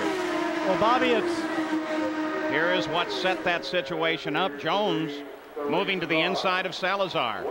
Yeah, he moves once, and he blocked him, and then he went another time, got a little bit more draft, and he just drove him down into the wall. Salazar was so wrong, it's just terrible. Yeah. That type of driving has got to be stopped. Yeah, that could have been a very serious accident right there for no good reason. Bobby, look where he is in the field. He could have taken out half the field right there if he had turned him sideways or he'd broken something there. That's just uncalled for. We could never let motor racing come to such deals like that, Danny. No, see, he got a run on him. He moved back in to get another draft, and then Salazar just drove him down the fence. Now, I think Salazar just didn't want to lose another lap. He was trying to get back on that lead lap, but that's just dangerous driving. That shouldn't be an issue. So Davy Jones, apparently his car is just fine, which says something about the strength of these cars. Except it looks like Zampedri's just stretching it out a little bit. Davy was right behind him for quite a few laps there, and it looks like Zampedri's just going out there. You know, their speeds aren't all that much. It's 223 miles an hour right now. We would expect a little bit more. So maybe Davy has a little bit more, for example, because his fuel is a little bit short right now. Or maybe, Bobby, Davy's got a little bit of damage to that car. He's only running, Jones's last lap was a 225. He's picked it up a little bit. Zampedri was a 223, so he's obviously not complaining too much. Yeah, Jones whittled away about 3/10. There it is, the change on the last lap, Gary Gerald. And checking in on Alessandro Zampedri, Walter Gerber in radio contact with his driver. We're asking them, did you make the stop on the last yellow? Yes, they did. Are you okay to go the distance? Yes, but we are slightly concerned. He said it could be very close. Right now, the fuel mileage reading they're getting is, however, a healthy 2 miles per gallon. Anything over 1.8 puts them in a strong category. At least that's my belief, Paul. I think they're all going to make it, Troop. I think we're going to have one heck of a good race to the end. Well, I think it's going to be interesting whether they do or they don't, because it looks like if they don't, it's going to be maybe with the last mile or a half to go. 24 laps to go in the Indianapolis 500, and we are going to stay with you the entire way now as we watch a potential new champion, Alessandro Zampedri. He leads, but Davy Jones just nicked off another 2/10. So Davy's very definitely closing. Well, the other thing is he might be able to get behind him. He still has to pass him. And Bobby, as you know, guys get awful tough toward the end of the Indianapolis 500 when it comes to getting passed for the lead. The closer it gets to the end, the harder they are to pass. And, you know, I always used to have a rule, don't ever make an issue or make it come to an issue at the latter part of the race. If you're going to break them early. As far as passing guys, do it before they have a chance to get all that adrenaline running. Let's go to Jack Arute. Let's update you first on Roberto Guerrero. The question mark still remains, did they take on enough fuel to go the distance? Alan Pegg and John Barnes still trying to calculate that using the onboard telemetry. Meanwhile, no reports from Davy Jones to Rick Gallis as to any problems mechanically on the car. But this time when I asked Gallis again, can you go the distance, he said, I'm beginning to think we might come up short. Alessandro Zampedri last year started 17th, finished 11th in the Indianapolis 500. This is his second year, but look at the interval as Davy Jones continues to whittle it down. Update on Zampedri and his fuel, Gary? Well, yeah, a radio conversation monitored between the crew and the driver. They're urging him, if he can, to stay in the draft, which tells me they're very concerned about whether or not he can go to the 200-lap mark. You know, these cars have already done, Gary and everybody, have done 40 laps before most of them. They're all the same engine, so theoretically, they should make it all right. What you're looking at here, there is Hearn as he is trying to chase down Guerrero. It's a battle for fourth place now, and Hearn's beginning to reel him in. And the last lap, the TMA8 engine treatment update, 219 miles an hour for Richie Hearn. But the lap before that, he had actually run 226. All the first 5 guys are running about the same laps. A lot of it depends on how they are in traffic. And one thing you said, Bobby, that's true is that, of course, all these guys got pretty much about the same engines and the same consumption. So if one of them's going to have to stop, more than likely the other ones are too.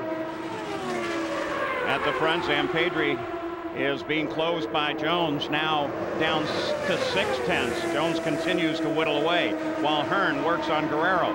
In the meantime, Buddy Lazier sits in 3rd place, and he's not involved in a contest on either side. That's right, but he's also turning laps. He just turned a lap at 227, and then I looked down at Richie Hearn started running at 228, while Guerrero was at 225, and Zampedri and Jones are in the 223 mark. And Buddy Lazier is moving up. The problem is like we've said all along, it's sometimes easier to move up than it is to pass, and that's where Buddy's going to have a problem.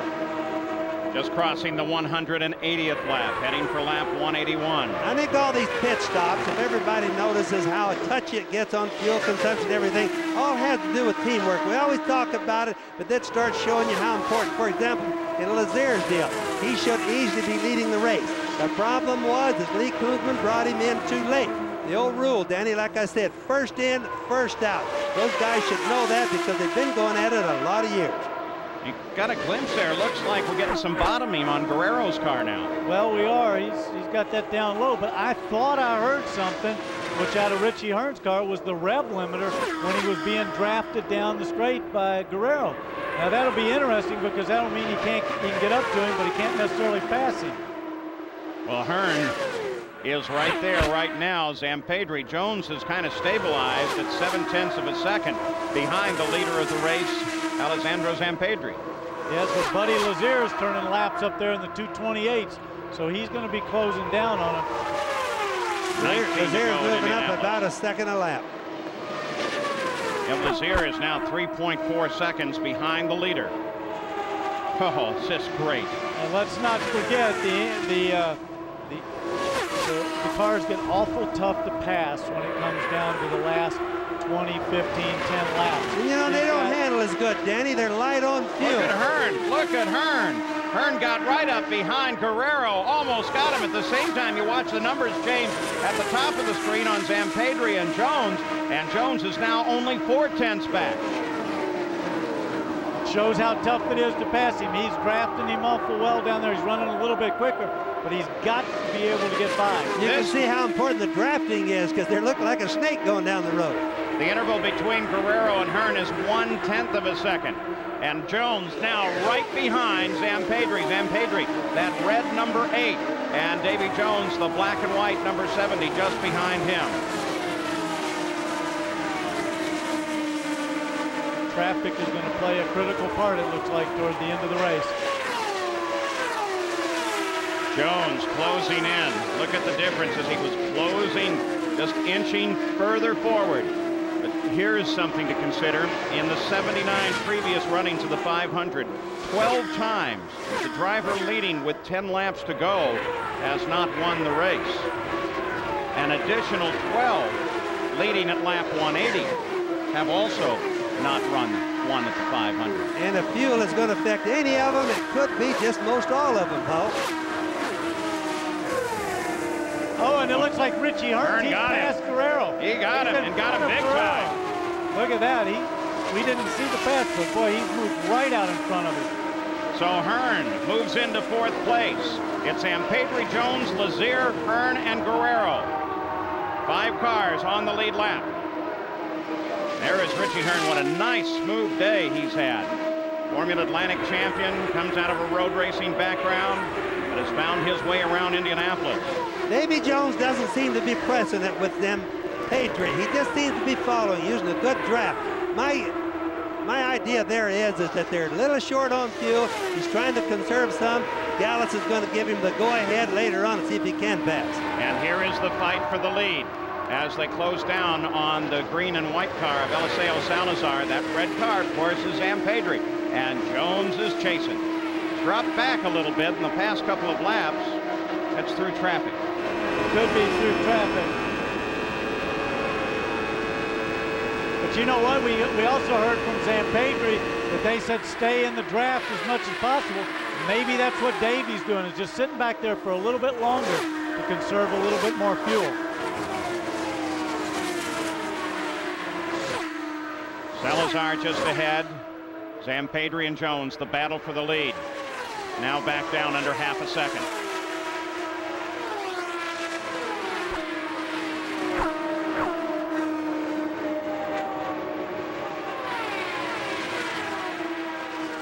Track is still good. The track is still fast.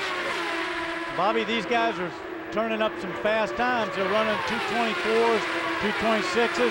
And Richie Hearn's up there in the 228 mark because he's got the most ground to make up. But they're driving quick. And they're real light on fuel. And that really makes the cars hard to handle at the latter part of the race when the track is a little bit slippery. But I still think they're going to be very close on fuel. What about it, Jackaroo? Well, we're just going to ask Rick Gallus real quick. What do you think? It's going to be real tough. We're going to need some help. Drafting important right now may account for the reason why he hasn't made a real assault on the lead yet. I got a feeling that the help that he was talking about was maybe more of a yellow. And the problem is you can't back off. You got to run these speeds. They're running not necessarily wide open, but they're running pretty fast. How about down to you, Gary? Well, Danny, one of the advantages of having 7 cars in this race for Team Scandia is that hopefully when you need to conserve fuel, you can draft with one of your teammates. That's exactly what they're trying to arrange right now for Alessandro Zampedri. They're trying to get Eliseo Salazar, who is down a lap, to slow down a little bit so that Zampedri can draft. They say the fuel situation is still touch and go for the race leader. Well, I remember, if you run out of fuel, like coming around where I am in turn 2, you can't coast all the way around the start-finish line and get it. So it really could cost a race. And Bobby, I think we're talking about this draft, and I mean, it might save you a little fuel, but I don't think it's going to save you that much. And I sure hate getting in a situation with trying to stage a draft with my teammate. I don't think that'd be good either, Danny. I agree with you totally. You know, winning is so important here. You can understand why these guys have to play it close. You know, you sometimes have to take a gamble. Not sometimes, all the time you gamble at Indy. Whoa, and he's running up high there. Zampedri ran up high. And look at Davey. That's Davey Jones. Said maybe that's the fuel story there as Jones comes to the front. There seems to be no reason why Zampedri moved out. First, I thought maybe he ran out of fuel, took a little bit of air there, but they won't regain the fuel pressure that quick. So he's got a handling problem, Bobby. He's running up high in the groove, and Buddy Lazier is right behind him. So Jones takes the lead. Buddy Lazier now closes on Zampedri, and no real indication, though Danny suggests it's handling. And look at Lazier. Boy, there's an interesting move. He comes to the outside. What a pass. What a pass on the outside. 10 laps to go at Indianapolis. Leader change. Zampedri was trying to hold him off and wanted to block him, but there was no holding off Buddy. He's running awful fast. But Zampedri really drove good and let Buddy earn that pass and did it with all fairness. Yeah, but Jones is not out of the woods. You saw him as he just passed out of view. There he is up in the corner of the screen. And I'll tell you what, I think Lazier is able to reel him in. And I don't think Lazier, for example, has any problem with the fuel. He just had tough times with the traffic he's had to pass. Well, he's been back there, Bobby, but as I've been saying, he's been running faster laps by about 3-4 miles an hour than the leader. Well, what about the fuel in Lazier's car, Jerry Punt? Ron Hemmelgarn just told his driver, said, buddy, we have absolutely no worries. We have plenty of fuel. Use your right foot and go after him. Whoa, that is a very confident statement to tell a race car driver, and especially when Rick's probably telling Davey he's got to be conservative. Well, but Lazier did stop 7 laps later than Davey Jones, so I assume he can go after him, Jackaroot. Danny Sullivan, you're leading the Indy 500 and you get this report from your car and go to full lean. What does it mean? That means you're going to not make it to the end. He wants you to conserve some fuel, and you got to lean it down. That's not the signal you wanted to get when you got Buddy Lazier all over you, right behind you. And that's what Rick Gallis just radioed. Here comes Lazier. Lazier charging on Jones. He moves to the inside of him, and Buddy Lazier picks up the lead of the 500 with 8 laps to go. You can see how important it is. There is nothing like the excitement you get at the end of the Indy race. There's Buddy Lazier's girlfriend, as Buddy Lazier picks up the lead of the race. Unbelievable. They tell Jones to lean it back, or he's not going to make the finish. Can you imagine what it had to feel like? I can't reach down and flick that switch to lean. That means he's got to do that, Paul, plus he's got to run the high gear ratio, the overdrive. Davey Jones' wife. Look at the With tension. concern. We always have excitement like that at the end. Buddy Lazier, 7 laps to go. And you know what? And I'll tell you what, Buddy Another Lazier engine just flew over here in turn 2. One of the Buicks just ventilated right here going by me. Yeah, but and generally... I'll tell you what, Buddy Lazier just turned a lap of 2:32.9. He's obviously using that right foot. And the general approach of the USAC officials, Keith Ward, the chief steward in the gang, would be to decide whether or not that car is in jeopardy. And after the 10 lap from the finish threshold is passed, they tend not to go yellow because they want to keep the race moving all the way to the finish. There's no liquids on the track over here. There's some way down low, Paul, but nothing that would bother any of the other cars. Well, we're still green. Lazier coming up on traffic now. Jourdain just ahead of him. You think he's feeling that back pain right now? He's not going to feel any back pain. I don't think so. That kid's got to be in his glory right now. 5 laps to go at Indianapolis. Don't forget, the LPGA skins coming up right after, and we're yellow. It's Scott Sharp. Scott Sharp catches the wall at Indy. Fire on the back of the car. That's just an oil fire on the turbocharger, but the yellow comes out. And what are the chances that we'll get green? I think they're good. Well, it doesn't look like there was a lot of debris there. He looked like he was more parked over there, so I think you're probably right. We'll get a green. Buddy Lazier's right behind it. But even if those other guys stop for fuel, they're going to be too far behind. And guys, remember, we have 2 incidences on the racetrack. It may take a little bit longer because they're going to try to get the Menard engine on the back straightaway away at the same time. Well, I'm assuming as we take a look at the replay going into 1, this is Scott Sharp.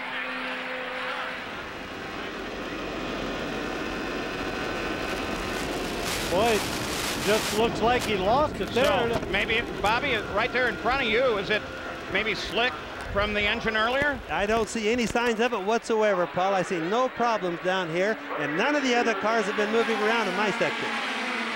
Buddy Lazier, hand up in the air, exercising his fingers. He's been gripping that wheel solidly. That might have a little bit to do with nerves right now. He's not very far away from winning the 500. If Lazier can win this race, this will be the second year in a row the winner has come from the 5th starting position. The difference this year, of course, Buddy Lazier in the practice for the race at Phoenix slammed the wall hard, broke his back, fractured vertebrae, but he's worked hard to come back in just a short time, barely 2 months. And now with 4 laps to go, with the help of a special seat that absorbs the shocks in the car, he may be on his way to winning the Indianapolis 500. Davy Jones is separated by 1 car, and that's the 22 car of Michel Jourdain. But now does the order become to Jones, go to full rich and just go for it? Well, it depends on how close they were, and then Rick Scott Gallus has to gamble. Are we going to lose second place, or do we have enough to chase him down for the lead? Has this yellow helped us enough? It looks like we'll probably get a green with maybe 2 laps to go. Buddy Lazier is exercising. He's trying to get blood circulation doing. He's been doing this all day, and especially down in our end down here. And Bobby, I think it probably has a little bit to do with nerves too. I mean, don't forget, he's got a yellow. He's going to go green with 2 laps. He's running fast, and he's that close to not only winning his first IndyCar race, but an Indianapolis 500. Gary Gerald, what can they do with Davy Jones? Well, that's what we're about to find out. Rick Gallus, it looks like you may get 1 green lap. Is there anything you can do with Davy Jones to still win this thing? Well, I'm just going to tell him to go for it. If he runs out of gas, Jerry, then, Gary, I mean, we just did the best we could. We didn't come here to finish anything but first, and he's done a great job today, and we gambled, and we may win, we may lose. Let's find out. Right, the nerves on the ragged edge, Jerry. 19 years, Ron Himmelgarn, you've been coming here. You're 3 laps away. What does this mean to you? It's just a thrill. You know, after all these years and all the support I've had from my sponsors, especially Delta Faucet, the crew's been with me a long time. You know, we deserve this win, and Buddy's doing a heck of a job, and I just hope he can bring it home. We got a couple laps. We're going to go green next time by. I'm going to have to get going here, but thanks, world. This shows where the stars are and where the cars are, right here in Indianapolis, where they belong, and they will stay here year after year. And thanks, everybody, for attending. Ron Himmelgarn, guys. All right. So Davy Jones going to have to try and make it. Davy Jones has lagged back a little bit. We expect the green flag next time by. Is Davy looking for a run on the leader? I think he's got to be. He's got to be. So when he comes around, it's only going to be when he comes around, troops. It's only going to be 1 lap to go. So it's really going to be. You can't miss a shift. You can't jump the pace car like Scott Goodyear did last year. There's really a lot of thinking got to go in with Buddy right now. And so much that can go wrong. Dwayne Sweeney, 17th year as a starter here at Indianapolis. This will be his last checkered flag. Pace car moves away. 1 car separating Lazier from Davy Jones, 2nd place. Richie Hearn is in 3rd, but he's back in that order. So now the pace begins to pick up. Jones will be looking for an ability to move on it. And Denny's saying, come on, go now, go now, go now. Lazier being careful, comes back to the green flag. Green and white at the same time. 1 lap to go. 2.5 miles, and the idiot's running to the Indy 500. Buddy Lazier screams down toward turn 1. Jones doesn't seem like he can make a move on him.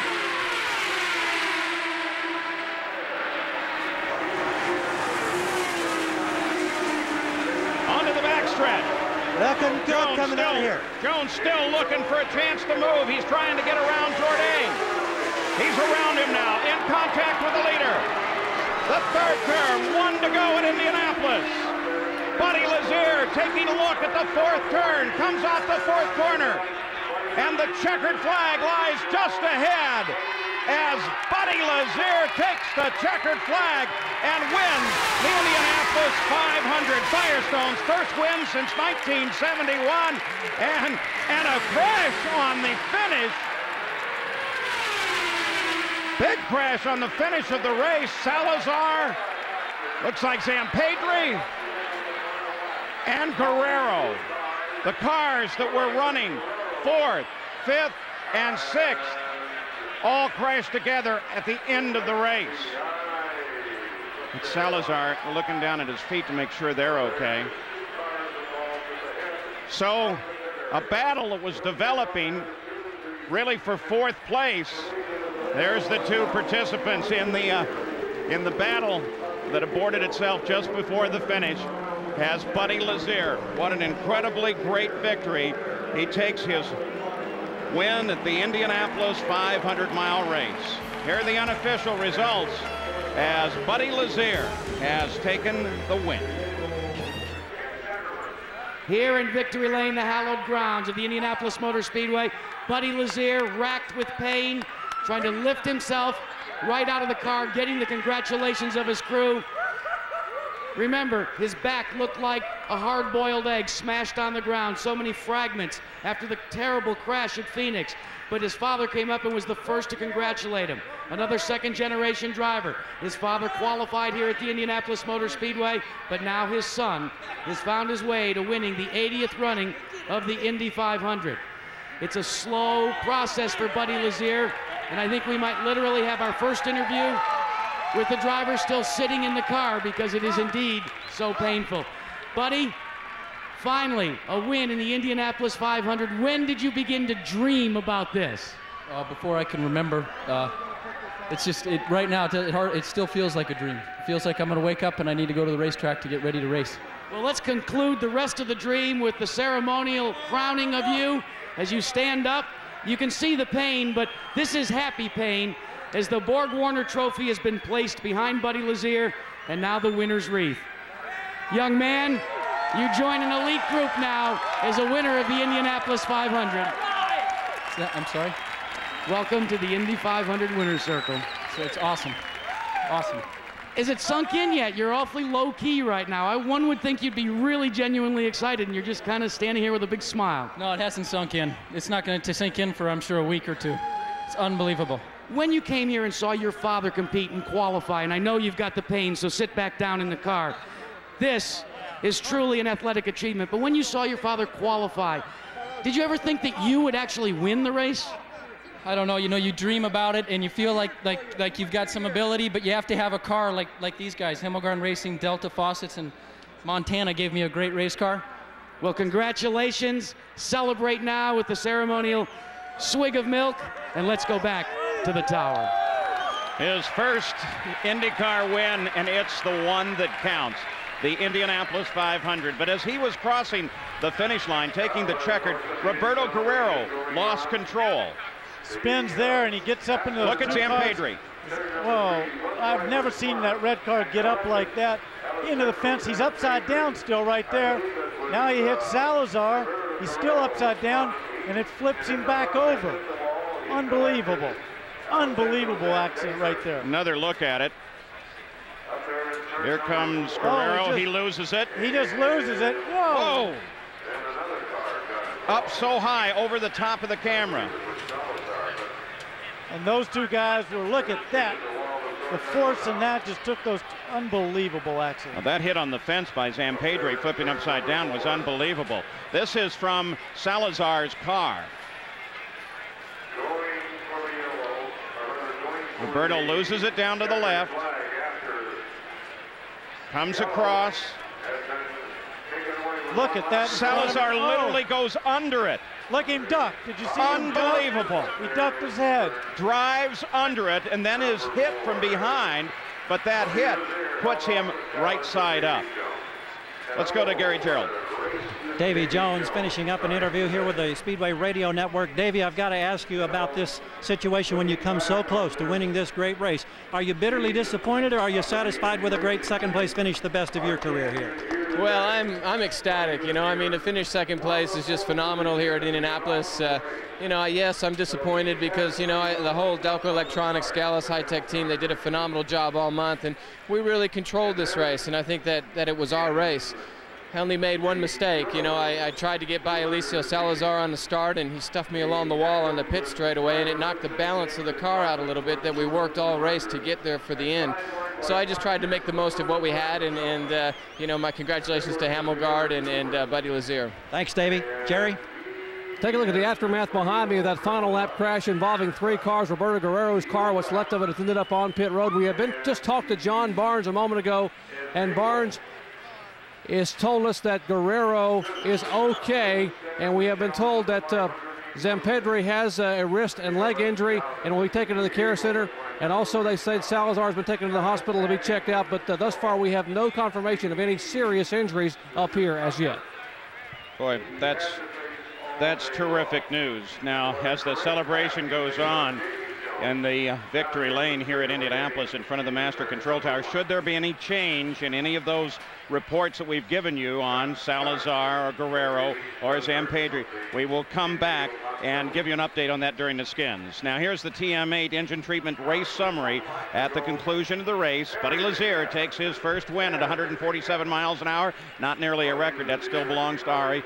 5 different leaders, 15 different changes, 10 caution periods, and that's not near a record either, but it sure contributed to the running of the race. And at the finish we had 13 cars still running in competition, and the final results, of course, they are unofficial.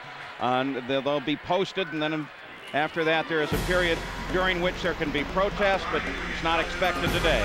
Buddy Lazier takes the Indy 500, followed by Jones, Hearns, Zampedri, Roberto Guerrero, Eliseo Salazar, Danny Ungayas, Hideki Matsuda with a good run. Robbie Buell also on Gaius' run, spectacular. Scott Sharp, Eddie Cheever, Davey Hamilton in 13th place. Rookie Michelle Jourdain, then Lynn St. James, who was involved in that accident with Scott Harrington. Ari Lyondike, Buzz Calkins, Jim Guthrie. 19th, Mark Dismore, Mike Croft, Fermin Velez, Joe Gosick, Brad Murphy, and Tony Stewart. Rayson Gardner, Marker Greco, Stefan Gregoire, Johnny Parsons Jr., Johnny O'Connell, Michele Alboreto, John Paul Jr., Paul Durant, and Johnny Unser. So unofficially, here is how the points shakes out in the IRL Championship. Co-champions, a tie. Scott Sharp, Buzz Calkins, both at 246 unofficially in the tiebreaker. So there they are, 2 champions, Calkins and Sharp, but the champion of the Indianapolis 500 is Buddy Lazier. What a great day as he's cheered to the finish and the victory. Buddy Lazier has taken the Indy 500. It'll sink in, and there will not be a more deserving champion. He is a super young man. Buddy Lazier wins Indy.